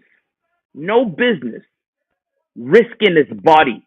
His only tool that's going to make him get to that point where he's trying to get. You know, he's wrecking his guts. He's wrecking his insides by being fat, by being lazy. He's wrecking himself Right now, he's able to get away with these things. I mean, he's getting rocked by average Joes. This is an issue. This is an issue. Everyone that's a fighter that's potentially going to be facing him with some basic common sense are watching this. They're like, oh man, this guy almost knocked him out. The first one almost knocked him out, and he's an average Joe. The second one almost knocked him out, and he's an average Joe. Come on, man. A top 15 would definitely destroy him. Definitely. They just need one shot. One good shot. An average top 15 will put this dude's lights out. He is not ready for a top 15, man. Not ready. It's hard to put him as a main card fighting a bunch of cans. No disrespect to these people that he's fought so far, but they're cans, really. They're cans. Who are they until they fought Pimblett? Yeah. Did you know who they were until they fought Pimblett? No, not at all. Not at all. Exactly But my point. Right, but I will say this. And this is a story that Jim Cornette talked about. Big Cat Ernie Ladd getting fired by Bill Watts, right? Mm-hmm. Because Bill Watts, during the Mid-South Territory, somewhere in Louisiana or wherever the Mid-South Territory was, Junkyard Dog was coming into the territory, right? And Bill Watts wanted to see what he had in Junkyard Dog, right? So he had Ernie Ladd put him through the paces, right? And Ernie Ladd, rather than accentuating the positives and hiding the negatives, as somebody of Ernie Ladd, even then in early 80s, late 70s had, right? Even the acumen that he'd had from both football and wrestling, right? He thought like the NWA champion. It could Dog be or NWA champion, and the way the NWA champion operated was 1 hour Broadways, right? 1 hour draws every night for 400 nights a year. Seriously, like, because it would be 365 plus some 2 days on the holidays. So damn, 400 days. I mean, 400 matches, an hour of Broadways, right? So that's what he tried to do to Dog, right?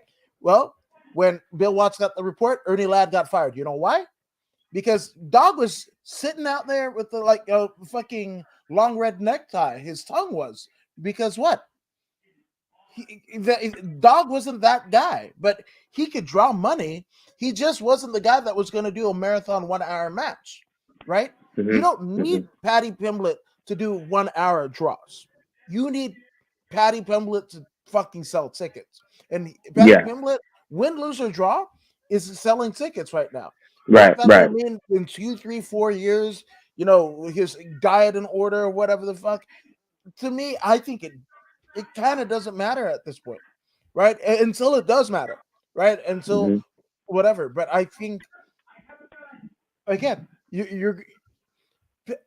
would you play the cards? Yes, maybe those guys that Paddy has been in there, at least in the UFC 2 times, right? They might be tin cans, right? And I don't want to discourage them at all, right? But think about the fact that Dana White and the rest of the crew that will say there are no easy fights in the UFC will at least put that scenario in front of Paddy and his team, right? Versus Juana Carolina, right, that we saw earlier. They're not doing that shit for Carolina. They put her ass in fucking Meatball Molly McCann, and she got that ass whooped, right?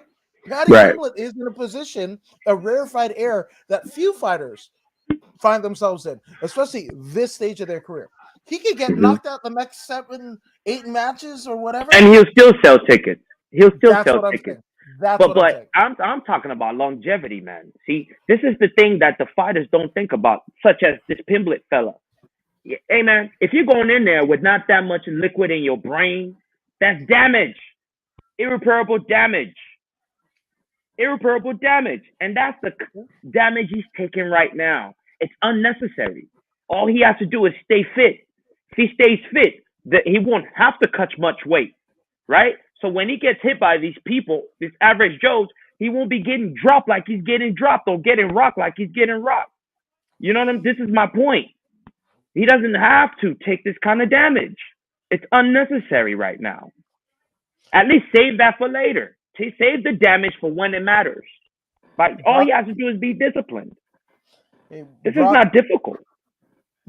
Brock went on his greatest run. Brock Lesnar went on his greatest run in the UFC, beating consummate professionals like Mir and Couture, respectively. Right? Did he have a long-term 8-year career in the fucking UFC, a 10, 20-year career in the UFC? No, because he didn't have to. He didn't have to, is what I'm saying. Hey, but he had an out. He had WWE Okay, where he really made his money. He didn't make no serious money in the UFC. How much did bullshit. he make in the UFC? How much? He was the highest paid UFC star for the time. Back then, right? And how much Right. was that? 10 million? 5 million? He ain't making Conor money. He never Nobody made Conor is. money. Nobody is. But again, that's Nobody what I'm is. saying. Yeah, but he had an out. Brock has an out. This Okay. guy, what's his out? Well, when fucking Colby Covington is saying he wants to do WWE, fucking whatever. Kobe Covington ain't got an out until it happened. Brock was already established before he came to the UFC. That's why he was so successful. That's why he got the look that he got. That's why he got the title shot that he got after 2-3 fights, because he already had a market. And that's what I'm trying to tell you, right? What? That's what I'm trying to tell you is Paddy Pimblett. That's why fucking Cotter is in an interim title shot now. All that motherfucker has to do is go like that, and he's in a But fucking interim. It don't. Connor's body is in tip-top shape No, no, no, always. no, no.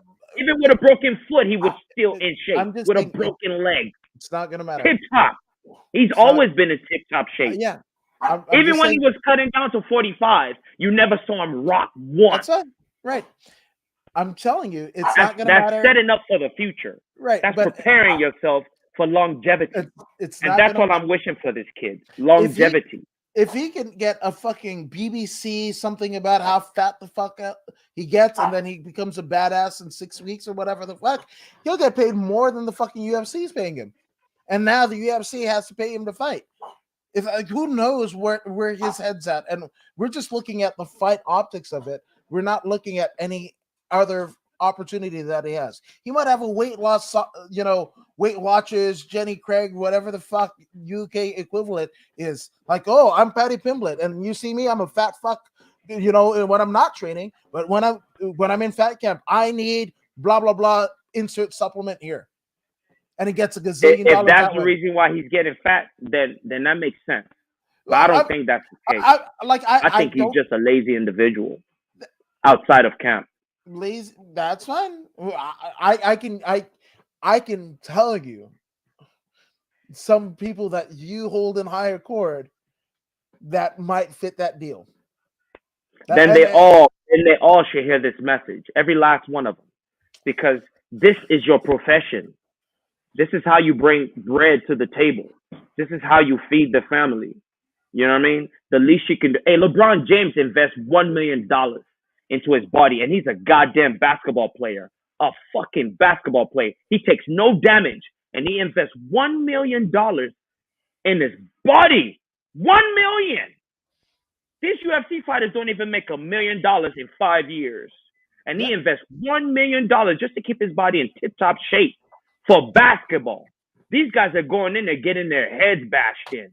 And Pimblett is going in there with low liquid in his brain cells, and he's getting rocked. This is the problem that I'm having. You know what I mean? This is the problem that I'm having. I mean, I it's not that he doesn't have money. He's got money. He's got money. He's selling tickets. He's got money now. Invest a little in your temple. Invest a little money in your temple. Come on. How hard is that? This is not difficult. he's figuring Am I it out. tripping or something? Am I He's tripping figuring right it now? out.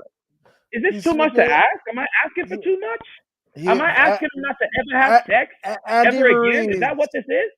the Is Tyson that what I'm Fury. asking? Is this too much? No, I'm just saying that there have been exceptions to the rule, and that's what I'm saying. It's just like as long as he's selling tickets, he can go on an 8-fight losing streak. It don't matter.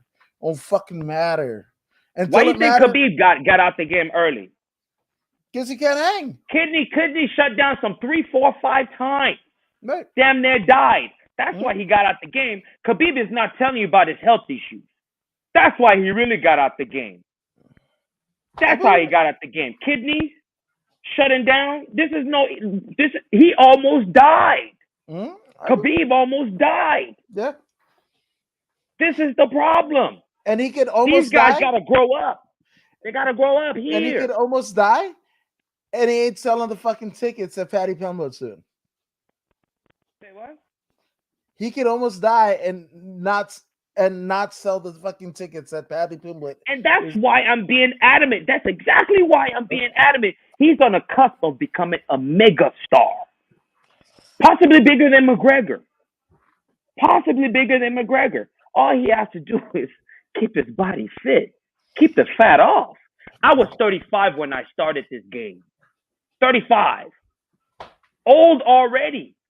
Old already. And I was in tip-top shape year round. And I wasn't even getting this kind of money. 35 when I started, shredded. Shredded. What's the difficulty here? There isn't. I just don't get it.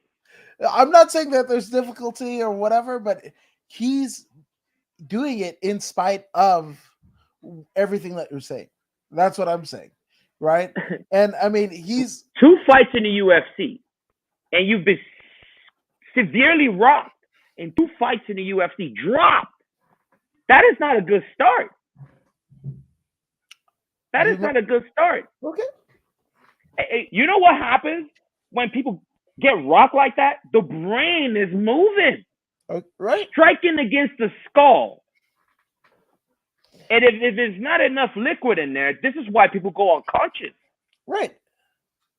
I mean, it will behoove you to have as much liquid in your skull as possible. I understand you have to play the numbers game in regards to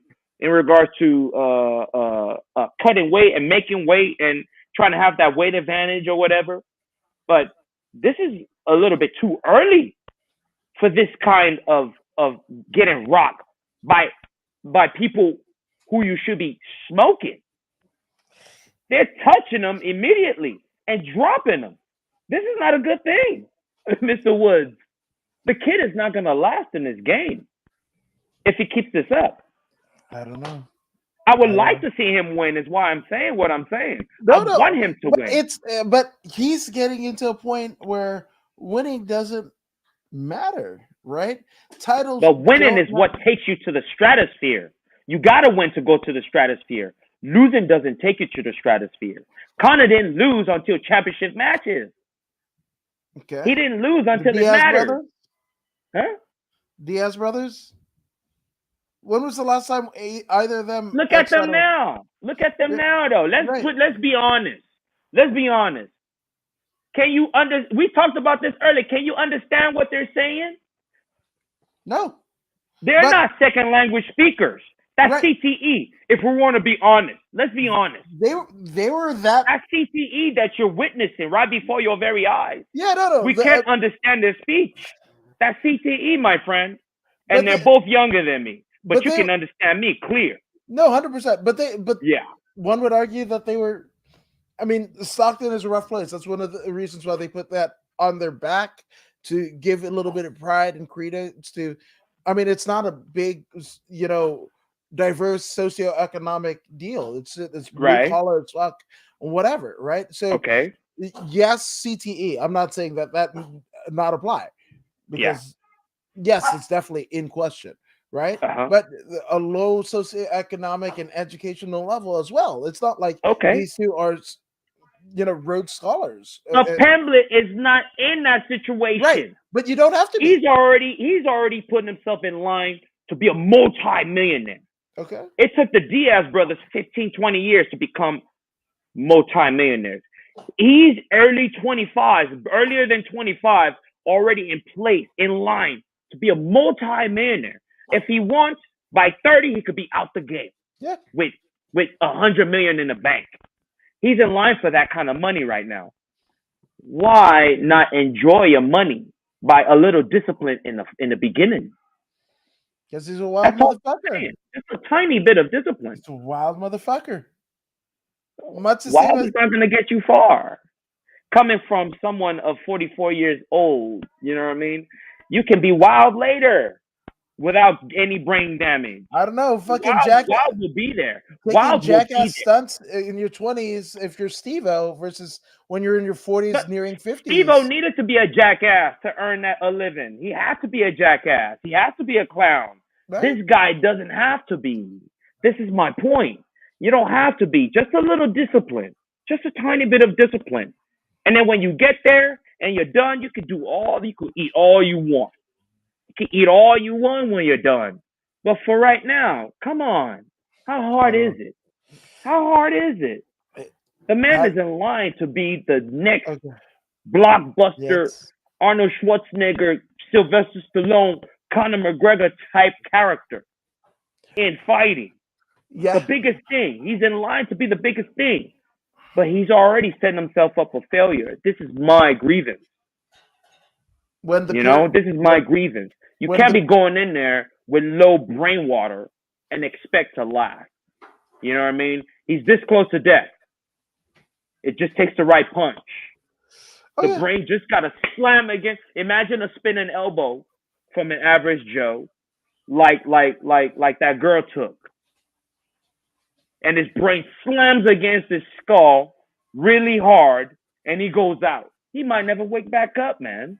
No. This is why people are dying in boxing at the rate that they're dying. They're cutting so much weight, and the brain slamming against the skull at the rate that it does. He is in line for the best of the world has to offer, but he has to sacrifice a little bit in the beginning. He's not gonna last, kid. He ain't gonna last. Watch. Mark my word. Hey, mark this. Today is the 20th of what? March 20th. Mark my words. Paddy Pimblett will not last, and I said it today. Watch. Don't forget who I am, Voodoo Maximus. They don't call me Voodoo for no reason. I've seen this. No, I hear you. I hear you. But if nothing changes, he won't last. Right? He won't last. 155. Who's the champ at 155? Usman? Right now, Charles Oliveira. Okay, yeah. Cool. So let's say fucking Charles Oliveira's next opponent. Right? Pull up the top 10. Pull up the top 10. Let's dive into this because this is important. A learning lesson for all fighters. You know what I mean? All you up and coming fighters, this is very important. And then be honest with yourself. Be honest with yourselves right now. You know, I'm speaking from experience, man. No, be honest with yourself. Pull up the top 10. Okay. Let's discuss the top 10. Wait. Okay. So. Okay. Start from number 10. Wait. 155 is what? Welterweight? What? Lightweight. Okay. Lightweight. We got. Mm-hmm. Who's number 10? Okay. So we've got Oliveira is top. Wait, number 10. Let's start from number 10. Number 10 is Conor McGregor. You think he gets through Conor right now? Yeah. You think so? Okay. Okay. Let's go to 9. Let's go to 9. Hey, remember this. Conor is the only person that ever won a round against Khabib. That's all I'm gonna say. Let's go to number 9. Gregor Gillespie. You think he gets through him? No, but he doesn't have to because guess what? I'm just saying, man. No. Listen to this. Go up the ladder. Look. No. Okay. He's not gonna see Gregor Gillespie because Greg will beat that ass. Wait. Greg will beat that ass. Right now, Greg will beat that ass. Okay, that's fine. Go to 8. Okay. Dan Hooker, who just got KO'd by some. Hooker is gone to 45. Hooker's gone. Matter. He's okay. He's in let's the go to 7. Lightweight ranking. Okay. Right? Well, let's say he beats 1 so far. He beats 1. Let's go to 7. Tony Ferguson. He gets through Tony Ferguson? He's got as good a chance as any. He gets through Tony Ferguson? I don't think so. This is Tony Gaethje. I don't think so. Dude, Tony Ferguson can't get Move past up the Tony line. Ferguson. Move up the line. RDA. Dos Anjos. You think he gets through Dos Anjos right now? He doesn't have Move to. up the line. Move up the line. All right. Move up the line. Mm-hmm. So then Michael Chandler. Right? We got Michael Chandler. You think he gets through Chandler? He's got as good a chance. Move up the line. Move up the line. Beneil Dariush.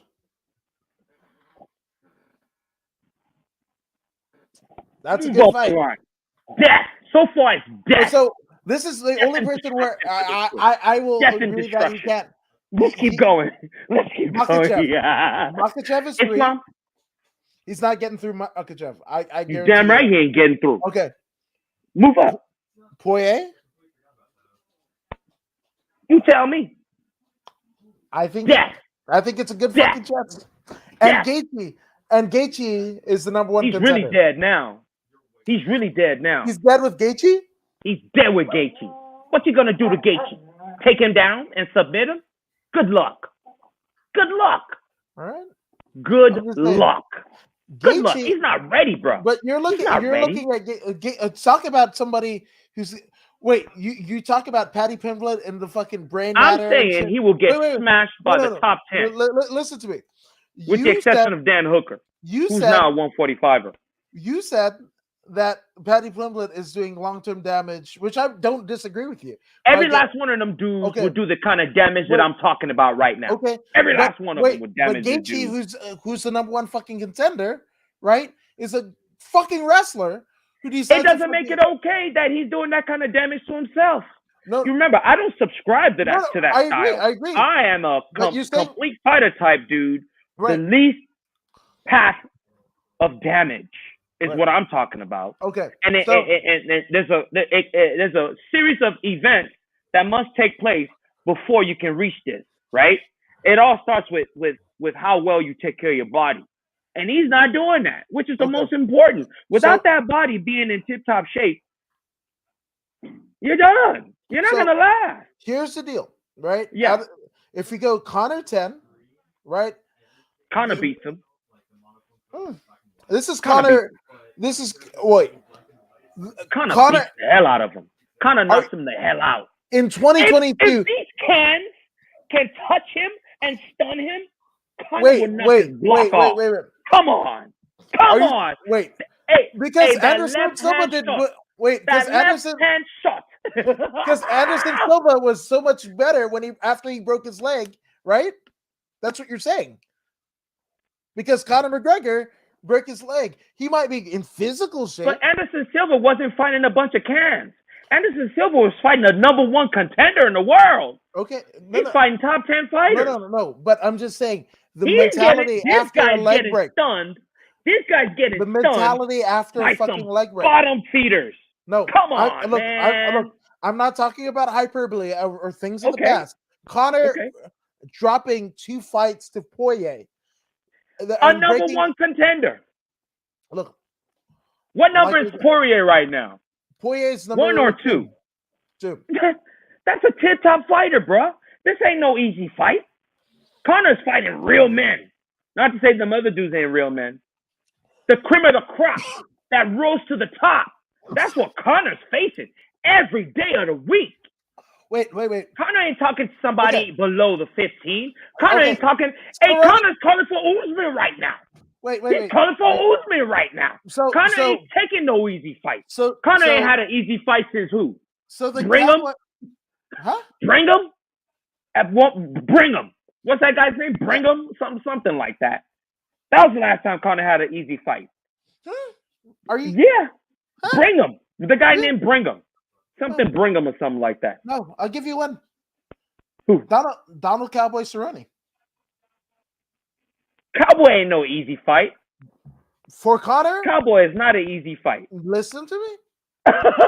Cowboy is not an easy fight. You know Cowboy. You know him.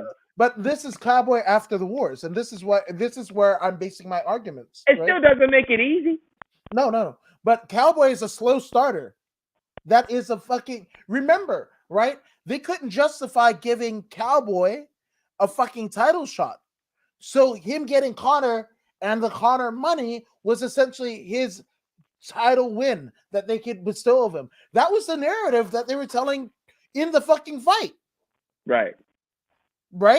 So to Conor, Cowboy was a fucking tin can. Because stylistically, that wasn't a fucking fight that Cowboy could win. Yes, it was. Cowboy's a complete fighter. Black belt in jiu-jitsu, excellent wrestler, excellent kickboxing, He has all the I'm not advantages. taking Reach anything away from advantage. Cowboy. He No, had no, no. everything. You're He not had everything. understanding. The Yeah, but only the thing he didn't fucking have was age. wars. But the fucking wars. That's one thing that I'm telling you. So Before you even protect your get brain. That's no, my point but in he the had first it. place. But Protect he your brain. but he had it. That's why Connor could swarm him. Like, that's what I'm saying. Like, fucking Connor after fucking Poirier, especially after a leg break. You think Connor's going to be throwing fucking leg kicks at fucking Paddy He Pimblett? might not throw leg kicks, but he never really threw leg kicks in the first place. I'm He's a not saying boxer. that he Man. He's didn't. a boxer.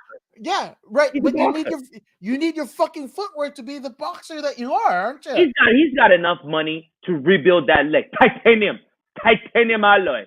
And then my new leg, I'm kicking the head.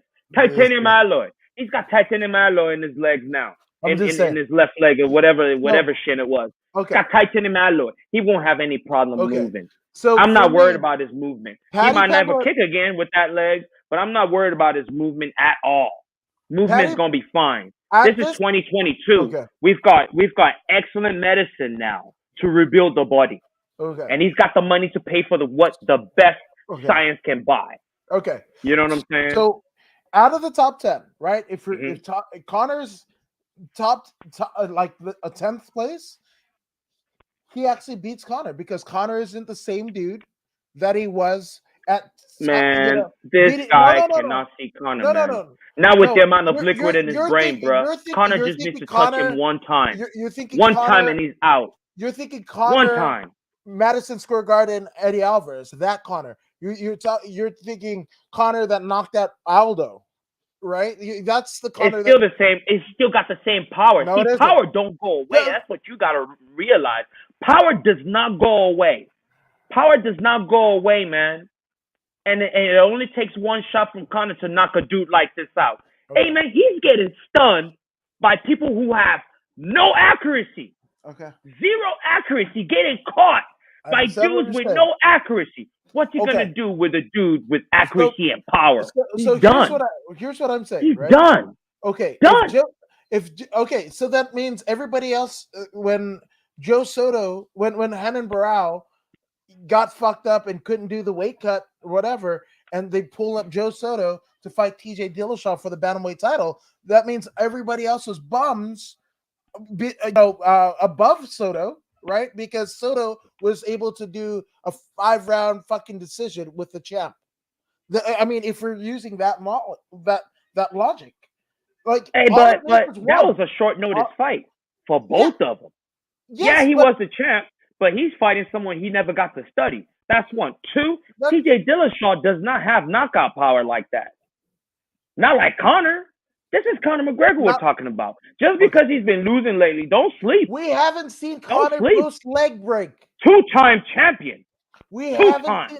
I'm as big of Conor fan as anybody. But I can tell you, we haven't seen Conor post leg break in terms of fighting the very best every time. Okay. The very best every time. Tell me the last time Conor fought someone below top 5. Tell me the last time Conor fought someone below. Mendes. Chad Money Mendes. He was already established in the UFC. Yeah, but he wasn't fucking top 5. He was already established in the UFC. I'm sorry, he's already fought for the title. That was Habib. That was Habib that won the title by beating Chad Mendes. I forgot, or I'm fucking it up. But hey, Cowboy Cerrone will be your best argument. No. Cowboy Cerrone. No, I got Cowboy was like a top 15 or something like that. Look, Gregor Gillespie beats Paddy Pimblett. Yeah, but Dan Hooker doesn't. Yeah, because he has no ground game. No, 2022 Dan Hooker that we've seen in the last. He has no ground game, so he loses to Pimblett. Right. But he will get strangled by Pimblett. Again, I will give Pimblett that one. The only match I will give Pimblett is Dan Hooker, and that's it. No. Conor McGregor post leg break we haven't seen. That's why I say he's a lot more sound mind because that's the thing, right? When you're young and fucking crazy, you don't know how much you're hurting. Conor knows fucking pain versus the Conor of 2015 didn't, right? So that and also he's a lot less hungry than he was in 2015 or wherever his Less fucking hungry? Are you serious? This man is calling for the very best who the in who Kamaru who said it? Usman at Who said it? 170. I can't This is remember the next match he wants. He wants someone bigger, badder, stronger. That's not hunger. Who the fuck said it? You think he wants to go It's there and hard. lose? It's hard to run 15 miles in the goddamn snow when you waking up in silk sheets. That's true. That's That's what true. I'm But he's saying. been doing it. He's been rich for how long? Still fighting top level competition. He's even calling for the best right now at Because it's 170. money. He's calling for the best right now. He's still doing it though. Connor is in It that is for red money. air where I I mean, see fucking you'll be Patty a Pimblett. fool not to ask for a lot of money. You'll be a fool. You'll be a fool not to ask for a lot of money. Okay. Only a fool would do that. Ask for less money. Yeah, okay, well, everybody but Conor McGregor on the world. fucking UFC roster has this, yeah, I'll fight anybody. He's calling for the best in the world, Woods. The best at 170. That's what he wants. Doesn't matter. And he can drop it. The best. And he can drop it. And it doesn't get any scarier than the best in the world. It doesn't matter because he's Conor McGregor. It doesn't get scarier than the best in the world. He's Conor McGregor, and he's calling for the best at 170. Yeah, because Red Patty Night started with fucking Dos Anjos, right? If he really wanted to fight Dos Anjos, did he ever fight fucking Dos Anjos? Hell no. But you remember that fucking clip, and that's what I'm talking about with Conor McGregor. McGregor can't call for the best. Huh? He ain't gonna get the best if he calls for the best. If Conor calls for Usman, he can get Usman. That's the difference here. But he ain't fighting RDA, which is the fucking Red Patty Night. I don't want to fight RDA. No, but I don't want to fuck RDA. That's the best. He's sitting higher on the fucking rankings. I want Usman. I want better than RDA. I want Usman. So Usman beat RDA. Okay. I want Usman. Okay. But going back, the number 10, right? Yeah. I say Patty Pimblett, 2022 Conor McGregor. Patty Pimblett has a chance at beating Conor McGregor. Okay? Everyone has a chance of beating anyone. No. Anyone has a chance. It's a punch. One punch changes the game. Okay. One punch. Right. Pico. Again, Aaron Pico. Right. One punch changed his game. Right. Look at all that hype that he came in with. One punch changed all that. Understood. Anyone has a chance to win at any point on any day. Any athlete that has that fucking severe of a fucking break, right? They don't come back the same. No one ever comes back the same. Right, even the ones that got knocked out, they never come back the way they were. You can't play fucking Conor. Okay, that bantamweight title fucking fight or featherweight title fight with Aldo. He got on.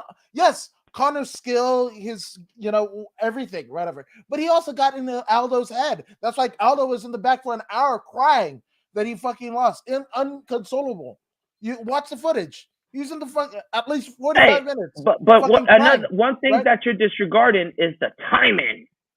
The timing. Okay. The timing. The timing in that left hand, man. You can't sleep on that. You can't sleep on that. I'm not. If these guys, what's that guy's name? I don't even remember his name. Rodrigo Vargas. If Rodrigo Vargas can do this and stick Pimblett rocking him, what's Conor gonna do to this fella, man? With precision and power, well-placed punch right there on the chin. You're saying precision and power. You're saying precision and power. Where's that's all it takes. With that's all it takes. Where's that precision and power with Poirier? Poirier is a disciplined athlete. He's disciplined. You've never seen Poirier fat and sloppy. No. But you're saying that Conor McGregor is precision and power. Where the fuck was that? Didn't he rock him? He rocked him. He rocked Poirier. Poirier said it himself. He rocked him.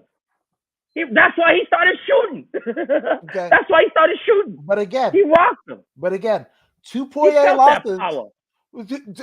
Poirier before Conor was very much the same as Jorge Masvidal, where he was just a fucking journeyman. Before Conor and Khabib, Poirier was a fucking journeyman. And Poirier, his greatest claim to fame is he's a fucking interim champion. An interim. But this guy's a disciplined fighter, though, man. You can't compare Poirier with Pimblett. Pimblett is not disciplined. Out of the top 10, right? Yeah. If we did it out of the top 10, I say he submits Conor. Khabib took 2022. 4 rounds to submit Conor. No. 2022 Conor 4. McGregor with a fucking bum leg. He ain't gonna do jack. He ain't gonna do jack but pull guard. He ain't gonna do jack but pull guard and miss. That's it. He ain't gonna submit Conor. I guarantee you that. Not with no jujitsu. I hope. I'm not the betting guy. I'll bet money on that one. Yeah, if that fight ever happens, I will bet you. I will bet you on that one. That Conor I will bet you on that one. Conor doesn't fucking take a.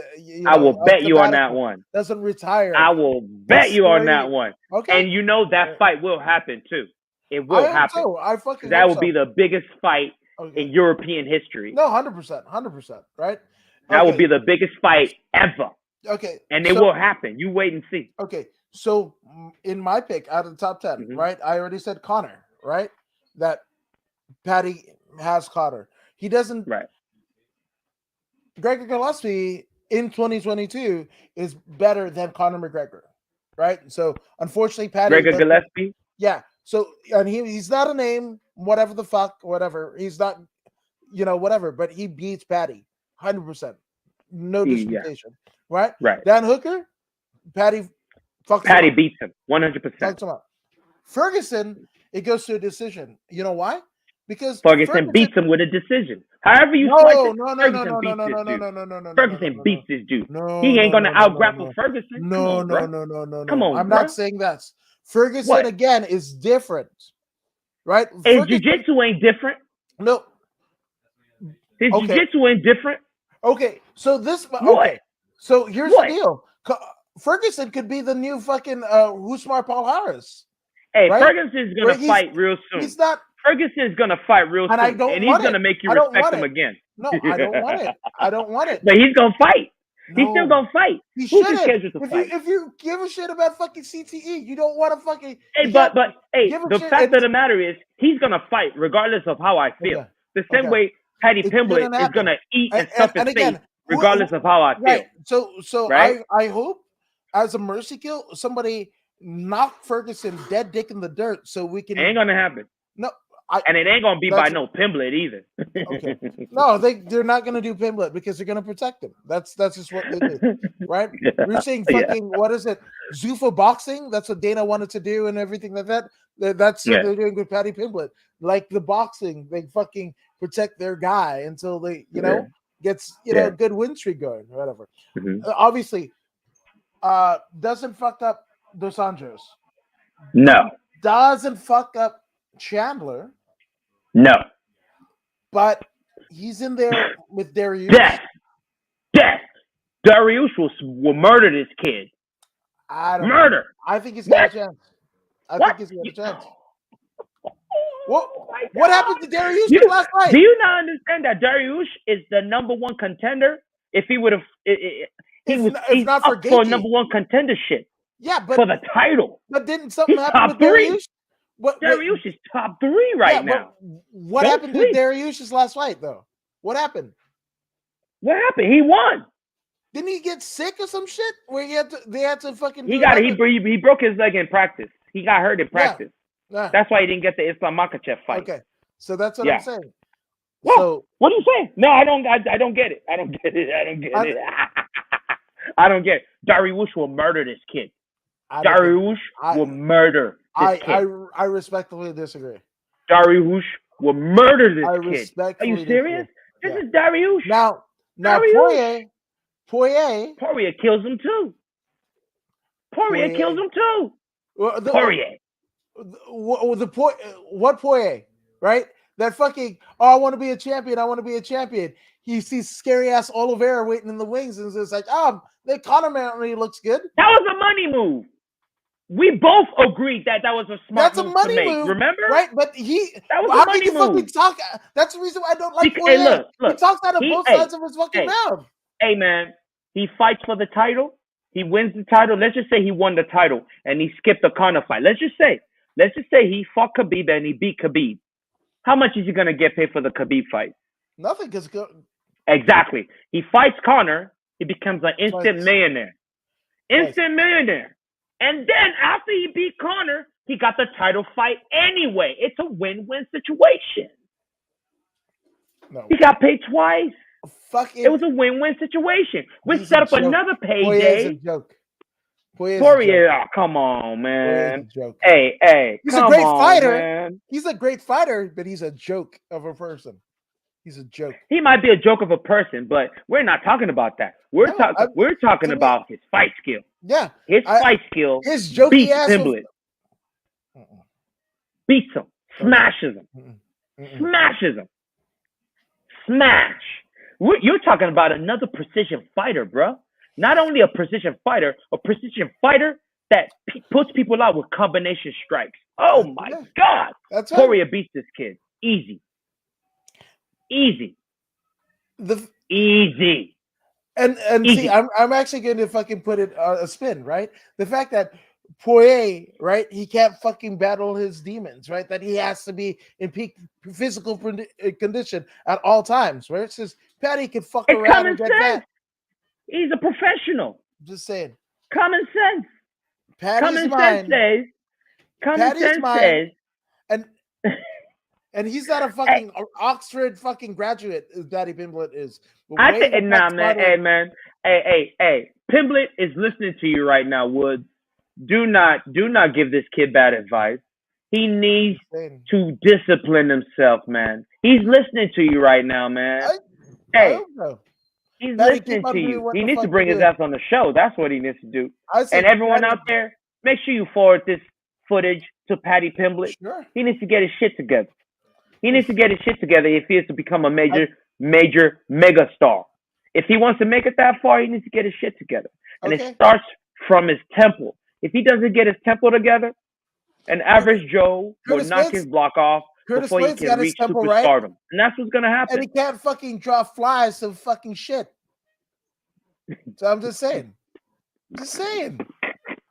And it's the very thing that you preach about on the series show, whatever, you know, and none of that shit matters. It's like Jake the Snake Roberts and Scott Hall and fucking Roddy Piper never winning a world title. Because they didn't fucking need it. I'm telling you, Patty Pimblett, whatever. Title, no title, fucking fighting the top 10 or whatever. Fuck, you could sign all the tin cans, whatever, and sell out every fucking arena in the UK.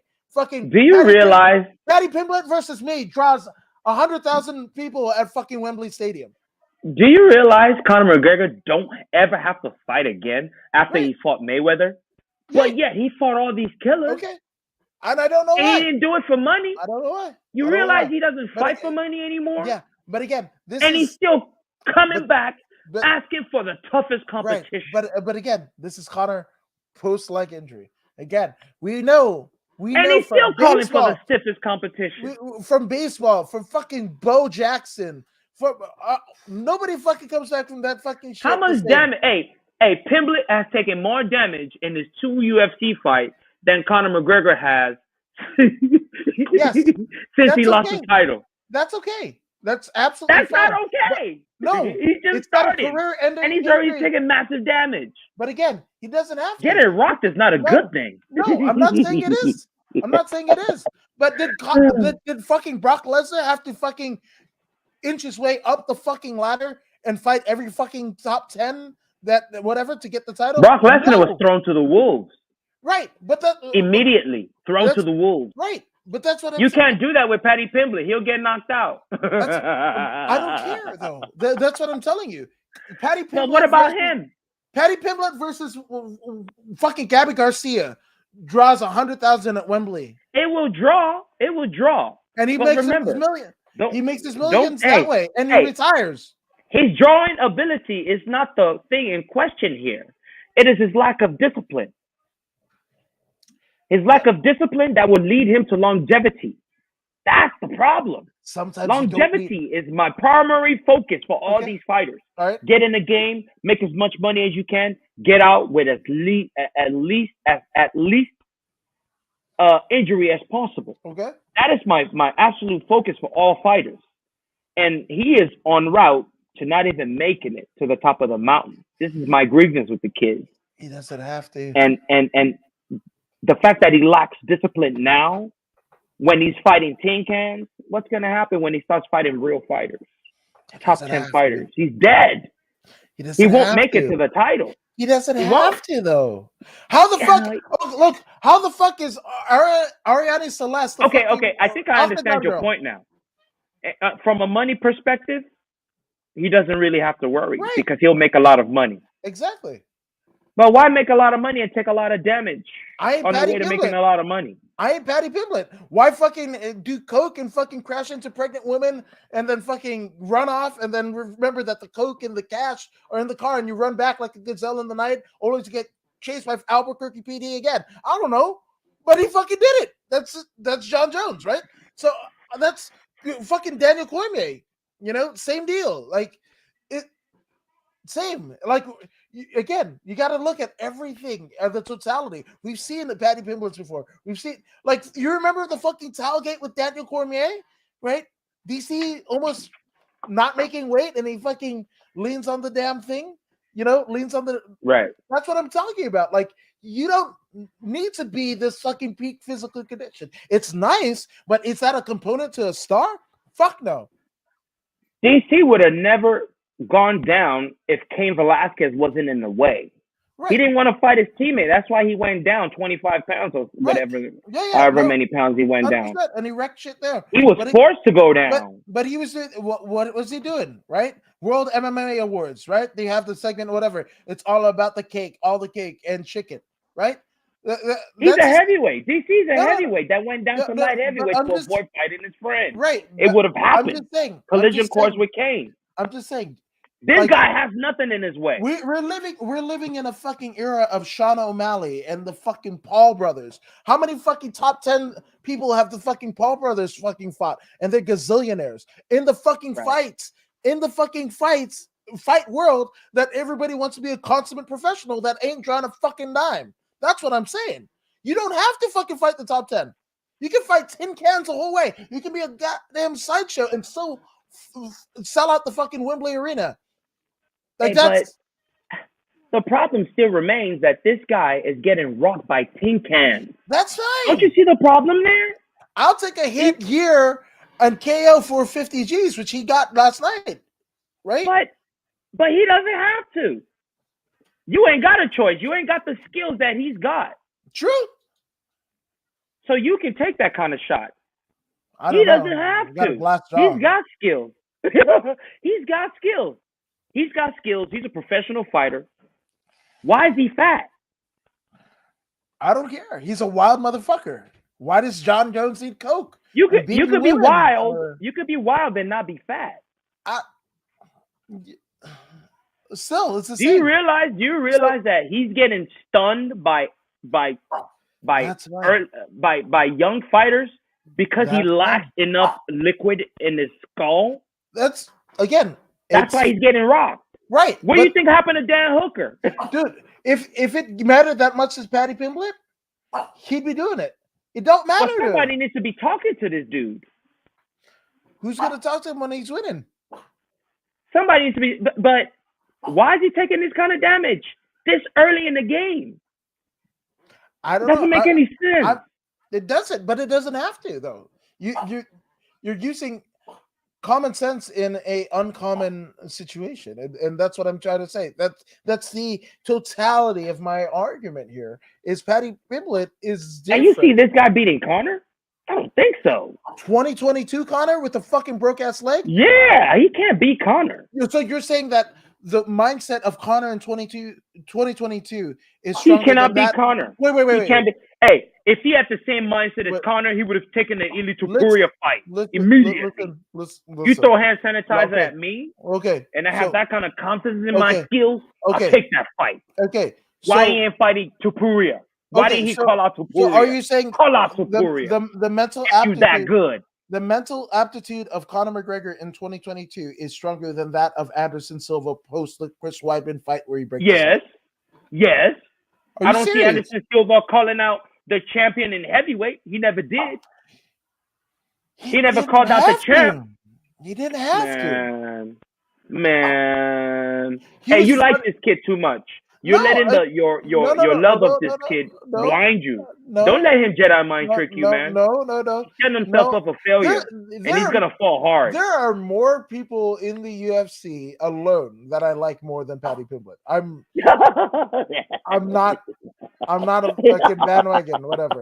I'm just saying this shit. Look, he reminds me of Owen Hart and was rocking fucking Sakuraba trunks in Cage Warriors. That's all.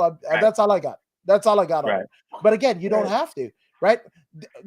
Anderson Silva never had to challenge that fucking heavyweight. Why? Because he's doing great at fucking being the greatest goddamn middleweight champion that there ever was in the UFC. right. You don't have to be the fucking. That's the fucking North American But you problem. don't have to take shots either to make that kind of money. Why is he taking unnecessary I don't shots? know. I'm not Patty Pimblett. Maybe again, that's something that you should ask Patty himself. You know, I believe his DMs are open. So if you want to, whatever, I I don't care definitely that ask much. him. But that's what I'm saying. It's just like I Oh, don't I don't care. But I'm saying that again. There's a what you're saying longevity, right?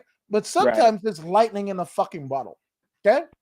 Sometimes there's lightning in a fucking bottle, and sometimes you get it in the form of Connor. Sometimes you get it in the form of Anderson Silva. Sometimes you get it right. in the form of Brock Lesnar. Sometimes you get it in the fucking deal of fucking Sean O'Malley. Sean O'Malley's gonna continue to fight tin cans, Yeah, I'm and not he's mad at him, either, right. but So you don't see him getting rocked. You don't see him getting rocked. O'Malley don't get rocked. Pull up the footage where you saw him get rocked. Cheetah Drop to Vera. his knee. He got hurt. That wasn't getting rocked. He got hurt. Hey, if he could do What was the fucking what? the broken leg one? Who the fuck was that? Do you remember when Cheeto. That was Cheeto. was it? Cheeto hurt his leg. Yeah, that was No, no, Cheeto. no, no, no, no. There was one where he fucking I think he broke his leg, and then they still wanted to. Yeah, no. That he injured his leg, and then the guy went for the takedown and Right, didn't finish him. right, Yeah, I yeah, mean he doesn't sign up to get hurt. This guy Pimblett signs up to get hurt by going in the cage with little liquid in his brain on yeah. purpose. I'm just saying it don't matter. That's all I'm saying. Is it Yes, don't he's gonna make money regardless. right? Yes, we already agreed to that from the very Yeah, beginning. But going into the cage in such a dangerous environment, purposely with low liquid in your brain, is not very smart. Especially right. I when agree. you have the opportunity to retire early. Yeah, Then why do it when you can retire early and like I said, minimize the damage? I'm not him. I don't know, but I'm just saying he also might not need any of this shit. Like that's what I'm saying. Like you know, you become a star, right? Chris Mutino became a star because Sean O'Malley fought him. But Sean O'Malley has never been in the fucking top 15 or whatever. But he was able to fucking because he hung in with fucking Sean O'Malley. Chris Mutino has a UFC contract where he fucking got standing KO'd last week or the week before last or whatever. I can't even fucking remember, right? But that's what I'm talking about, a star. That Chris Mutino's fucking fortunes have changed because of Sean O'Malley, right? Right. Fighting Pimblett, whether he wins a championship or not, whether he fucking fights top 10 competition or not, whether he fights top 10, whatever. Listen back to that crowd. Listen back to fucking what's her face? Meatball Molly McCann doing her what Meatball Molly McCann did in fucking Patty Pimblett's post-fight interview is the shit that Lil Mama dreams about happening when she jumped on stage with Alicia Keys and fucking Jay-Z going New York, New York, and that Right. shit, right? Yeah, that's true. That's what I'm talking about, right? And every last one of these people should be telling them what I'm telling them right now. They should be. They You should you be. you've got the opportunity to walk away from this with millions of dollars. Right. But Millions then of dollars. Why are you taking damage from nobodies? Nobodies. I don't know who he fought the first doesn't time. Hey, doesn't matter. he fought yesterday, and I don't remember the guy's name. That's fine. And Doesn't these matter. two have stunned him. Why? Why are no names stunning you? Doesn't matter though. It Tell matters. It should matter. No, We've already established he's gonna make money regardless. We've right. already established that. Why are you getting damaged by alley oops? Okay, well, again, Justin Gaethje, world class wrestler. Why the fuck does he just want to stand there and bang and lose brain cells? I don't know. I don't know. He's not even getting paid. That guy's crazy. No, but that's what I'm saying, right? And but we know Gaethje. Gaethje has a fucking aura about him, even back from the World Series of Fighting when he was the fucking champ of being that guy, right? So Okay. that's what I'm Now trying to was say. was Gaethje getting rocked like this when he was fighting Tin Can, or was he stringing together incredible knockouts back to back to back to back to back to back He to was back? getting into wars. That's what I'm saying. Let's pull up his record. Let's see how many first round knockouts he's got. That's it. Gaethje.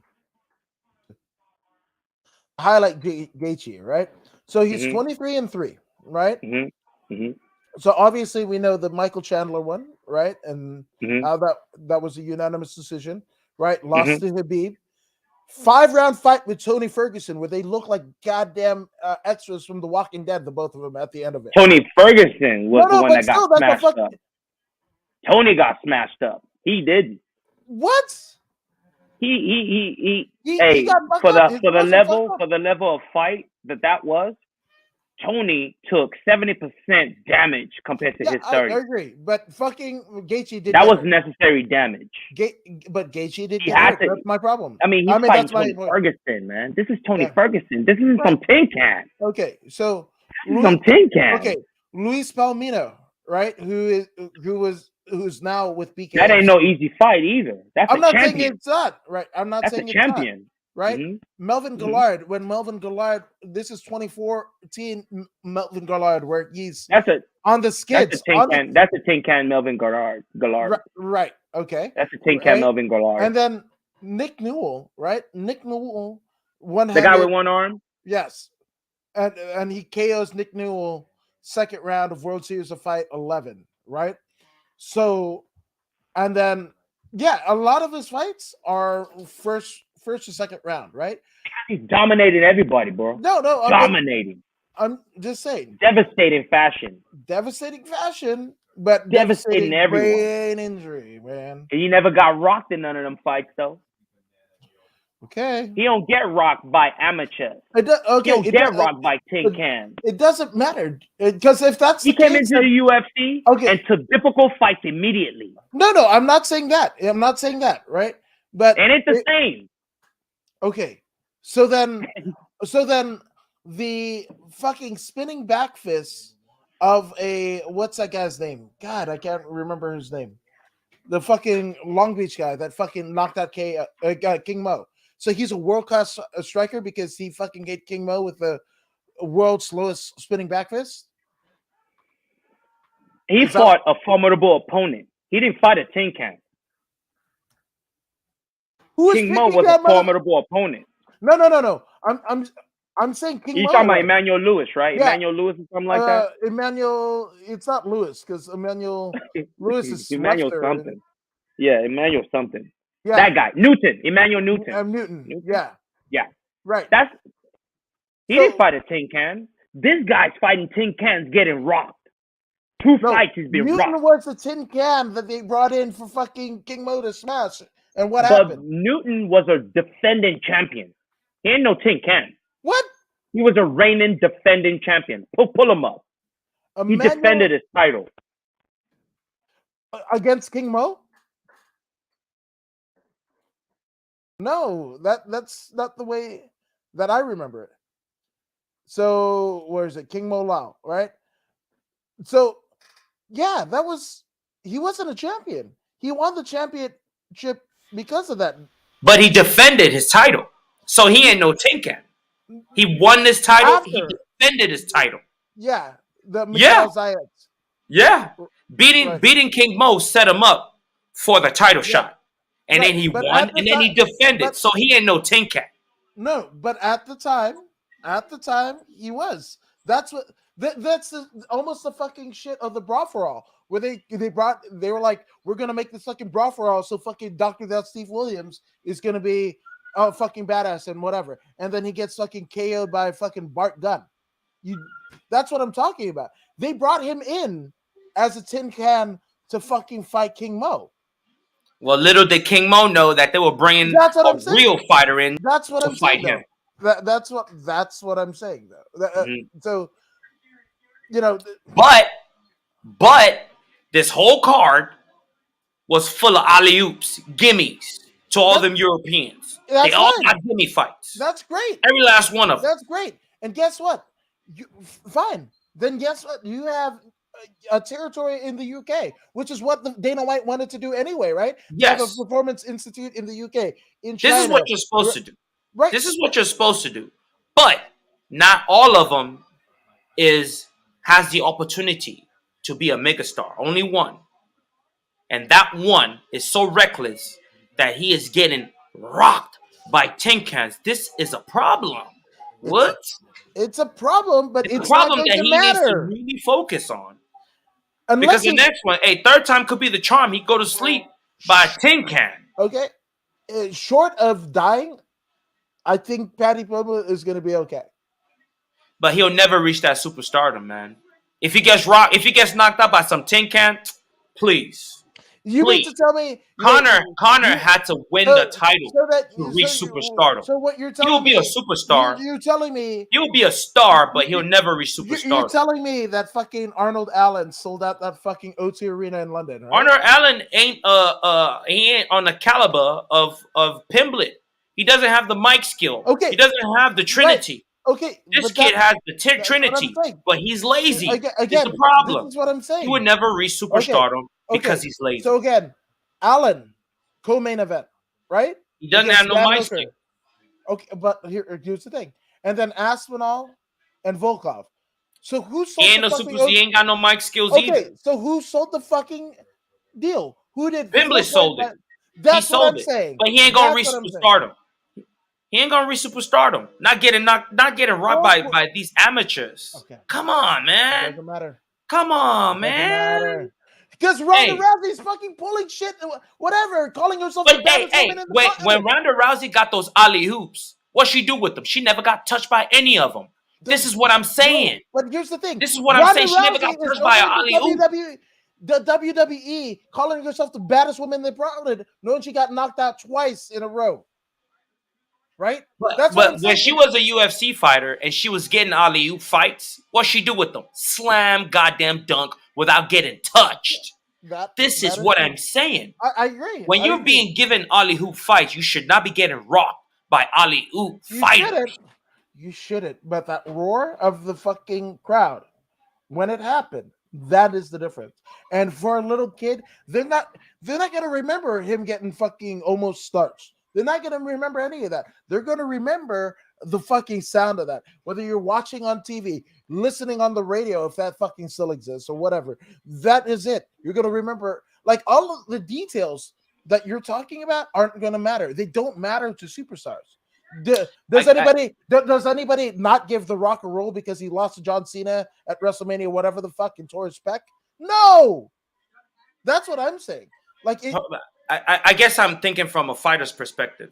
Yeah, but again, a fighter with common sense. But again, I think that's what the issue is here. Yeah, and also, but again, that's what we're talking about. I'm coming from a place of professionalism and acquiring as much funds as possible, being as safe as possible. I don't think this guy sees it like I see it. He sees I agree. Whatever. I agree. He sees whatever, and that's it. But if let's see how far that takes him.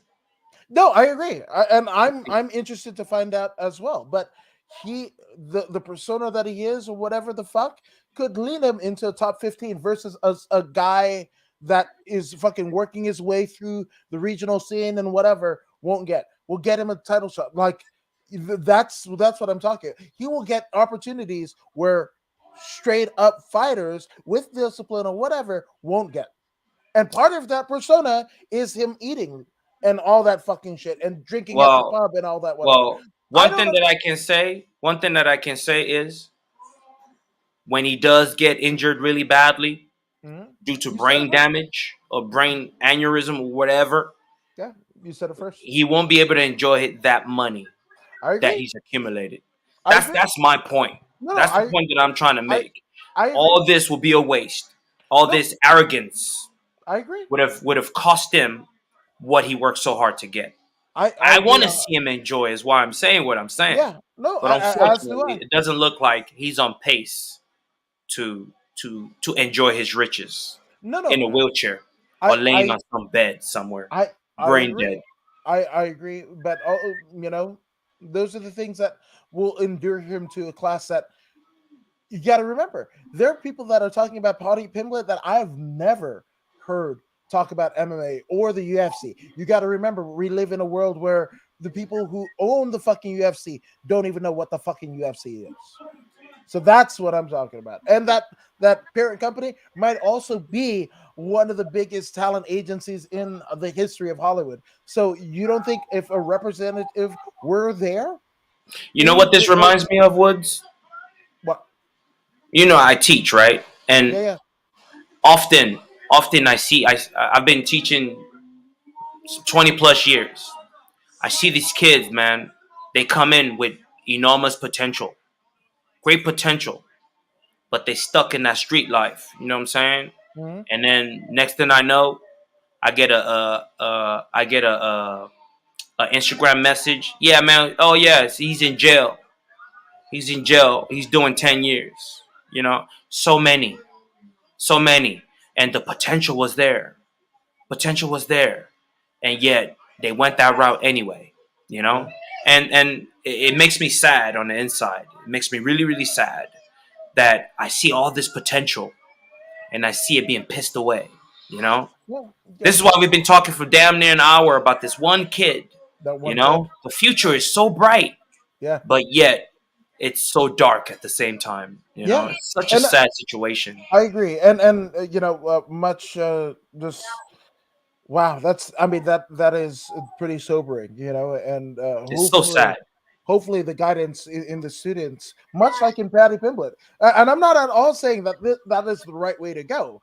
I too, want him to dial something back. But also, what if it works, right? You could go to fucking Harvard and everything with a doctorate degree, and then somebody posting the fucking TikTok and whatever, and they're a multimillionaire. Are they any smarter intellectually? No, but they're giving people what they want. And like I said, Patty Pimblett right now, for the culture that is appearing itself, where the Mr. Chow's restaurant in Hollywood, they're fucking pulling out the red carpet for TikTokers, where they used to do it for Jack Nicholson and Whitney Houston and Mariah Carey and Arnold Schwarzenegger. And they're doing the same red carpet treatment that to a TikToker that shoots content from their phone. That's the world that we're living in, and that is the world where I think win, lose, or draw, knockout, fat, skinny, whatever, bad weight cut, whatever, Patty is there.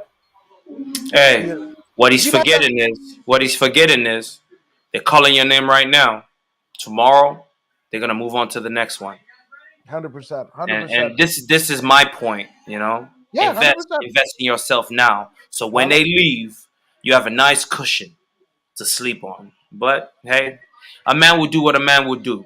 absolutely, It and is what it is. I absolutely hope that Patty and everyone, the students included, heed to the warnings that you are putting forth. Because I wasn't in dispute of you. I was just giving you another side of it. But that I totally appreciate everything you said, and and like I said, I don't disagree with you. It's just that rarefied air is a really really tricky one. So that's all I'm saying. But speaking of things to be said, we're at the co-main event of the evening. We have none other than Dan Hangman Hooker against Brendan Allen, and this one was a quick affair. Mr. Almighty Arnold Allen, he dispatched of Dan Hooker in a way that I would say that we haven't seen Dan Hooker get starched, but it's actually a way that we have been seeing Dan Hooker get starched and I don't know what the hell, man. Like, Oh, I know what the hell. I know what the hell. okay, That's low liquid in the cranium, brain shaken, hitting the sides of the skull, and causing that concussive feel that you witnessed. That is it. This fella, this European fella, Arnold Allen, he did not do anything special that I haven't seen before. He wasn't. He wasn't uh, accurate. He wasn't dynamic with his striking. He brawled and he landed early. Once he landed, the the damage was irreversible, and that was what you witnessed. Low liquid in the skull was what you saw, and this is the problem with our sport, and this is why I'm so adamant about this Paddy Pimblett character. Dan Hooker is another example. It was bad enough at 155. Now he goes down to 144, right? So let's say at 155 he was at 2/3 the liquid in the skull. Going down to 145 puts him at a third liquid in the skull, which is why easy shots like the one that hit him, yeah, it was a hard shot, but this is a man that could recover from a shot like that at 155. Now look at him. He's a shell of his former self. And this is a future that I do not want for Paddy Pimblett. I want him to be able to enjoy his money, right? And it would take is discipline, you know. This guy, Dan Hooker, it is not that he is not disciplined. He's in shape year round, but he's just in the such a dangerous division in the 155-pound division that he cannot get past the wrestlers because he lacks wrestling skills. Right? He lacks top 5 wrestling skill, and it's a fact. He doesn't have any jujitsu to save him, so he cannot fight off his back. His entire game plan is to have enough wrestling to put him back to his feet, which worked for him up until a certain point. It got him into the top 5 in the UFC lightweight division, but then he ran into a wall. He ran into a wall that he could not pass, and he realized that. He realized that his time is very short, so he gambled and went down. He gambled the liquid in his skull. He went down to have an advantage, a size advantage. It takes some 72 hours after such a weight cut to replenish the liquid in the skull. And because he went so low, he probably made it back to halfway where it was at 155 or something. I don't know. I don't have the true numbers. But as you can see, he took that shot. He wasn't able to recover. He's tough. He's a tough individual. But that shot, he didn't recover. And it cost him. It cost him dearly. He lost in the first round to someone who is formidable, but not that far out of range such that he couldn't handle himself. You know, I've seen him fight tougher fighters than Arnold Allen. Way tougher fighters than Arnold Allen. But this is the nature of the business. See, this guy is fighting from a position of, I got to make that bag. The other guy, Pimblett, is fighting from a position where the bag is guaranteed. All he has to do is maintain. And life is as such. One is risking everything to get to the point. The other one has the world in front of him, but yet he lives a dangerous life. This is the unfairness in life. You know, these things will happen, and man will do what man must do. So it is what it is. yeah, no, 100%. It's quite a fall from grace for you know for Dan Hanneman Hooker, being a teammate and sparring partner of Israel Adesanya, that whole city kickboxing crew. He looked like one of the best prospects that there were as an heir apparent. Not heir apparent because I don't think you could replace Israel Adesanya, especially as he is one of the best, if not the best pound for pound fighter in the world. But it's crazy. But that's what I'm talking about with Patty, where Patty is able to do what Dan Hooker couldn't, right? Because he could have exciting fights or not, right? Like he's in an air all of his own. Unfortunately, Dan Hooker is one of the, even though he's still a young man, he's one of the old kind of, how do you call it? The old programming of what a fighter is, because you think that you could be just a good fighter and succeed and hit pay dirt, right? To make a career and a legacy that, whether you win, lose, or draw, you know, have people care about what you're doing. And unfortunately, Dan Hooker didn't get it, right? And there was a time right before COVID, right before he took that fight, and I believe in Abu Dhabi, that short notice fight, or it might, was it? It was the Chandler fight that he took a short notice, I believe it was, and Yeah, he took a fight against he took a one against Islam Makhachev. He took one against was it Chandler, right? Wasn't it Chandler? against Chandler Yeah, it was when Chandler. he got knocked the Fiznuck out? Yeah, absolutely. Hmm. So that's what I'm saying, and that was the one in Abu Dhabi, or yeah, that was in the Etihad Arena. Um, but yeah, it's quite a fall from grace. And unfortunately, he never had the star power, to Yeah, and that's what's so sad about Pimblet, man. no, right, You where you throw some tin cans at Dan Hooker like Pimblet's getting, he would not get touched. right. Dan Hooker came into the UFC fighting tip top 15 fighters off the Mhm. bat. People that we know their names off the bat. And he never got touched like this. You know what I mean? This guy is he's getting tin cans alley hoops. People we do not know. People we do not know their names. And he's getting rocked by them. I see a huge problem here. And it, if his corner is not telling him, someone who's close to this guy, please talk to him, man. Talk to this guy. He is on a path to destruction. He's going to ruin himself a lot earlier than he should. It's a race car driver that's burning rubber before the race begins. Dude, you got hundreds of laps to come and you're already burning rubber? You know? Like, I understand you're trying to warm up your tires, but there's a limit. Clint Eastwood in Dirty Harry says every man must know his own limitation. Paddy Pimblett doesn't know his own limitation and he's going to burn for it. And it's a sad situation. I've seen it too many times in fighting. I've seen it too many times in fighting. You will go unnoticed. Look at Thomas Hearn. All those beautiful wars he gave us. Who gives a damn about him now? You know? Roberto Duran. The beautiful wars he gave us. People hardly mention his name. You hardly see him on TV. You know?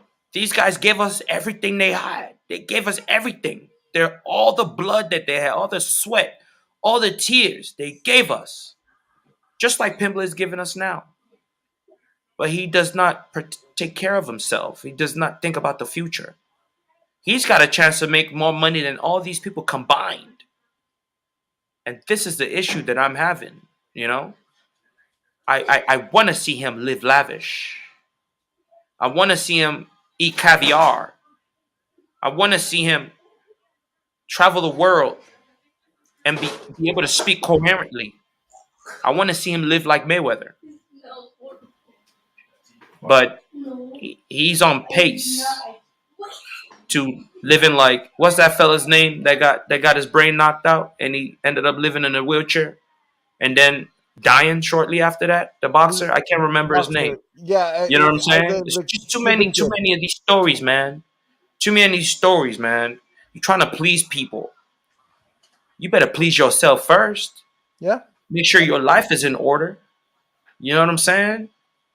And then live lavish later. yeah. When the fans are gone, the fans will leave. They will go on to the next. Hmm. Connor broke his leg. They went on to Pimblett. This Yeah. is this is nature of the beast. You must understand. They will only know you as long as you're speaking loud. Once you Mhm. stop speaking, they'll move on to the next one that speaks. And this is what he needs to realize. See, he's young. He's young. It seems to me he's got a bunch of yes men around him that won't give him the real. Because it shouldn't take me and someone in America, you know what I'm saying? This after that first fight, they should have put a halt to that nonsense. Walking around fat, unbelievable. It's disgraceful. I understand you're enjoying your life, but Jesus Christ, enjoy your life in moderation. Come on. You know, Jon Jones is a drug user, but when it came time, man, he performs. He performs with the least amount of damage. You know? What is wrong with you? Get your shit together. It's disgraceful what you're doing. Yes, you will make money, regardless, but at what cost? This is a question I have for you, Patty Pimblett. At what cost when tin cans are hitting you to the point where you are dropping to your knee and dropping to your back? You just got in the UFC and you're being put on your ass by people we don't know. Get your shit together. Back to you, Woods. Yeah, man. Get your shit together. Is something that DC uttered to one Jon Mm. Jones. But one thing I will utter is we are at the main events of the evening.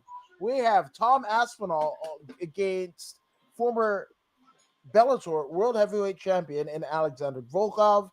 And this one was a short affair. And I don't mean to put this in ranking in terms of importance of a heavyweight main event fight versus whatever, but I feel like once Patty was the show was over, it just kind of took the air out of the room at the O2 Arena. So with that all being said, big win for Aspinall for against a former against a former heavyweight champion of Bellator. But realistically, what happens to Mr. Alexander Volkov? Because he is a top level, competitor, right? Yeah. But when it comes to the tippy top tier, right? He gets trounced, and he even has a loss to well, not a loss. He beat um Greg Hardy, but he beat Greg Hardy by decision. This is a former world champion, a Russian fighter, and you get a decision on Greg Hardy? The What? decision win over Greg Hardy is very simple. Greg Hardy moves. He doesn't stay there and let you hit him. Not that But last this, fight. I mean, he fought someone who was a complete destroyer. You know what I mean? That guy can move too. That's why he was able to get the takedown. Right. People who don't move don't get takedowns, my brother. You got to have movement to get takedowns. The timing Yeah. has to be right. You know what I'm saying? Volkov. When was the last time we saw him shoot a double? Never. Exactly my point. Yeah. He is a Muay Thai type fighter, Right. right? The majority of his life he spent kickboxing or that sort of fighting, right? Now that he's crossed over into mixed martial arts, he's missing a huge chunk, which is that diverse movement, that flowish movement, right? That level change type movement, right? He's not comfortable going to the ground and shooting that double, right? You want to be a winner in the UFC, you better be ready to shoot and take a fella down to the ground and put him on the fence and tear him up with elbows and knees. Take him to the ground and finish him. If you ain't got that in your arsenal, man, forget it. Forget it. You're not gonna make it. You're not gonna make it. And that's what happened to this fella. He is a top tier fighter, custom built, custom built for Aspinall. Aspinall, dynamic movement. You see the way he strikes. He never stands still, not for 1 second. Excellent boxing, hand speed is phenomenal. He, you saw what he did to Andrei Arlovsky. He's quick to change levels and take it down to the ground and do what he must. This is a high caliber fighter. This is a complete fighter. He might have been lower in the rankings, but he was the better fighter. And he said it himself in the post-fight. I knew I was going. I knew I was going to win. I knew it. He knew it because of what I'm saying right now. He's been there before. He understands to be the very best in the UFC, you got to be ready to shoot that double. You can't be all egotistical. It's I'm gonna knock him out. Nah, homie. If I gotta take you down to finish you, so be it. You gotta have this mindset in the UFC, in the top 5 for that matter. Now this young man, Tom Aspinall, has put himself with the very best in the world. Now he's in talks for a title. If you remember correctly, not too long ago, maybe half a year ago, we talked about Aspinall being one of those people that can possibly beat Francis Ngannou. But before then, we didn't know Francis Ngannou had that takedown, you know what I'm saying, ability. Right. Now we do. Now we do. You know what I'm saying? And he still remains one of the people that can beat Francis Ngannou. Granted, he doesn't get touched. Yeah. You know what I mean? If he brings a grappling game to Ngannou, we might see something different because of that muscle mass. It's something that we must consider. Lactic acid buildup. Yeah. Does Tom Aspinall have the wrestling ability to bring out the lactic acid in Francis Ngannou, slowing him down and then finishing him? I believe he does. I believe this kid does. Yes, I do. I strongly believe so. Ngannou's going to have to figure something out because this kid is coming like a freight train. You see him running through top tier fighters, top contenders, running right through him like hot knife through butter. Okay. If he gets through Blades, then I will truly be convinced that he can beat Ngannou. I will be convinced. He's got the speed No. to outbox Ngannou. He's got the speed to out kickbox Ngannou. But does he have the wrestling ability to defeat someone like Blades? If he does, I say by 2023, he is your new reigning, defending UFC heavyweight world champion. Because when he faces Gon, he's going to take Gon down and keep him down. The blueprint is already set. He will beat Gon. I know that now. I know that now, that he will beat Gon. I know it. It's a fact. Okay. But can he beat Blades? Styles make matches. No, Can 100%. he beat Blades? This is the riddle that must be unraveled. Well, not a riddle, but definitely a question. But in terms of personal perspective, do you think that Tom Aspinall is a body guy? Is he a what? A body guy? Yeah. Tom Aspinall? You see how he moves? Okay.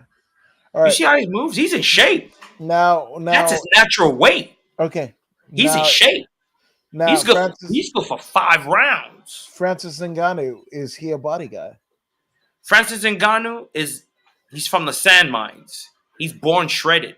He's got fast twitch muscle. So it's like those guys that can run long distance and those guys that can sprint. That's the question you're asking me here. Aspinall's got the body type of a sprinter, a long distance fella. Ngannou's got the body type of a sprinter. You know what I'm saying? Unfortunately for Ngannou, this is a 25-minute fight. Yeah. Aspinall would just keep shooting. Right. Put him on the fence. Lock him up. Build up the lactic acid. It's easy. It's an easy fight to win. Granted, he doesn't get starched. I say he can win. So, in theory, a rotund guy. You see how fast he moves? Yeah, I agree. So, good luck. In theory, this guy's not fast. He's not flat-footed. In theory, yeah, a rotund gent could potentially beat a body guy. A what? A rotund fella. Yeah. Tyson Fury. Okay. Tyson Fury. Okay. Yeah. Tyson Fury. Yeah. But your guy is overweight on purpose. Is the problem. Tyson Fury is fighting at his natural weight. Yeah, this is true. Aspinall is fighting at his natural weight. Your guy, once he gets in shape, then he cuts on top of that. Those guys get in shape and it's still their weight.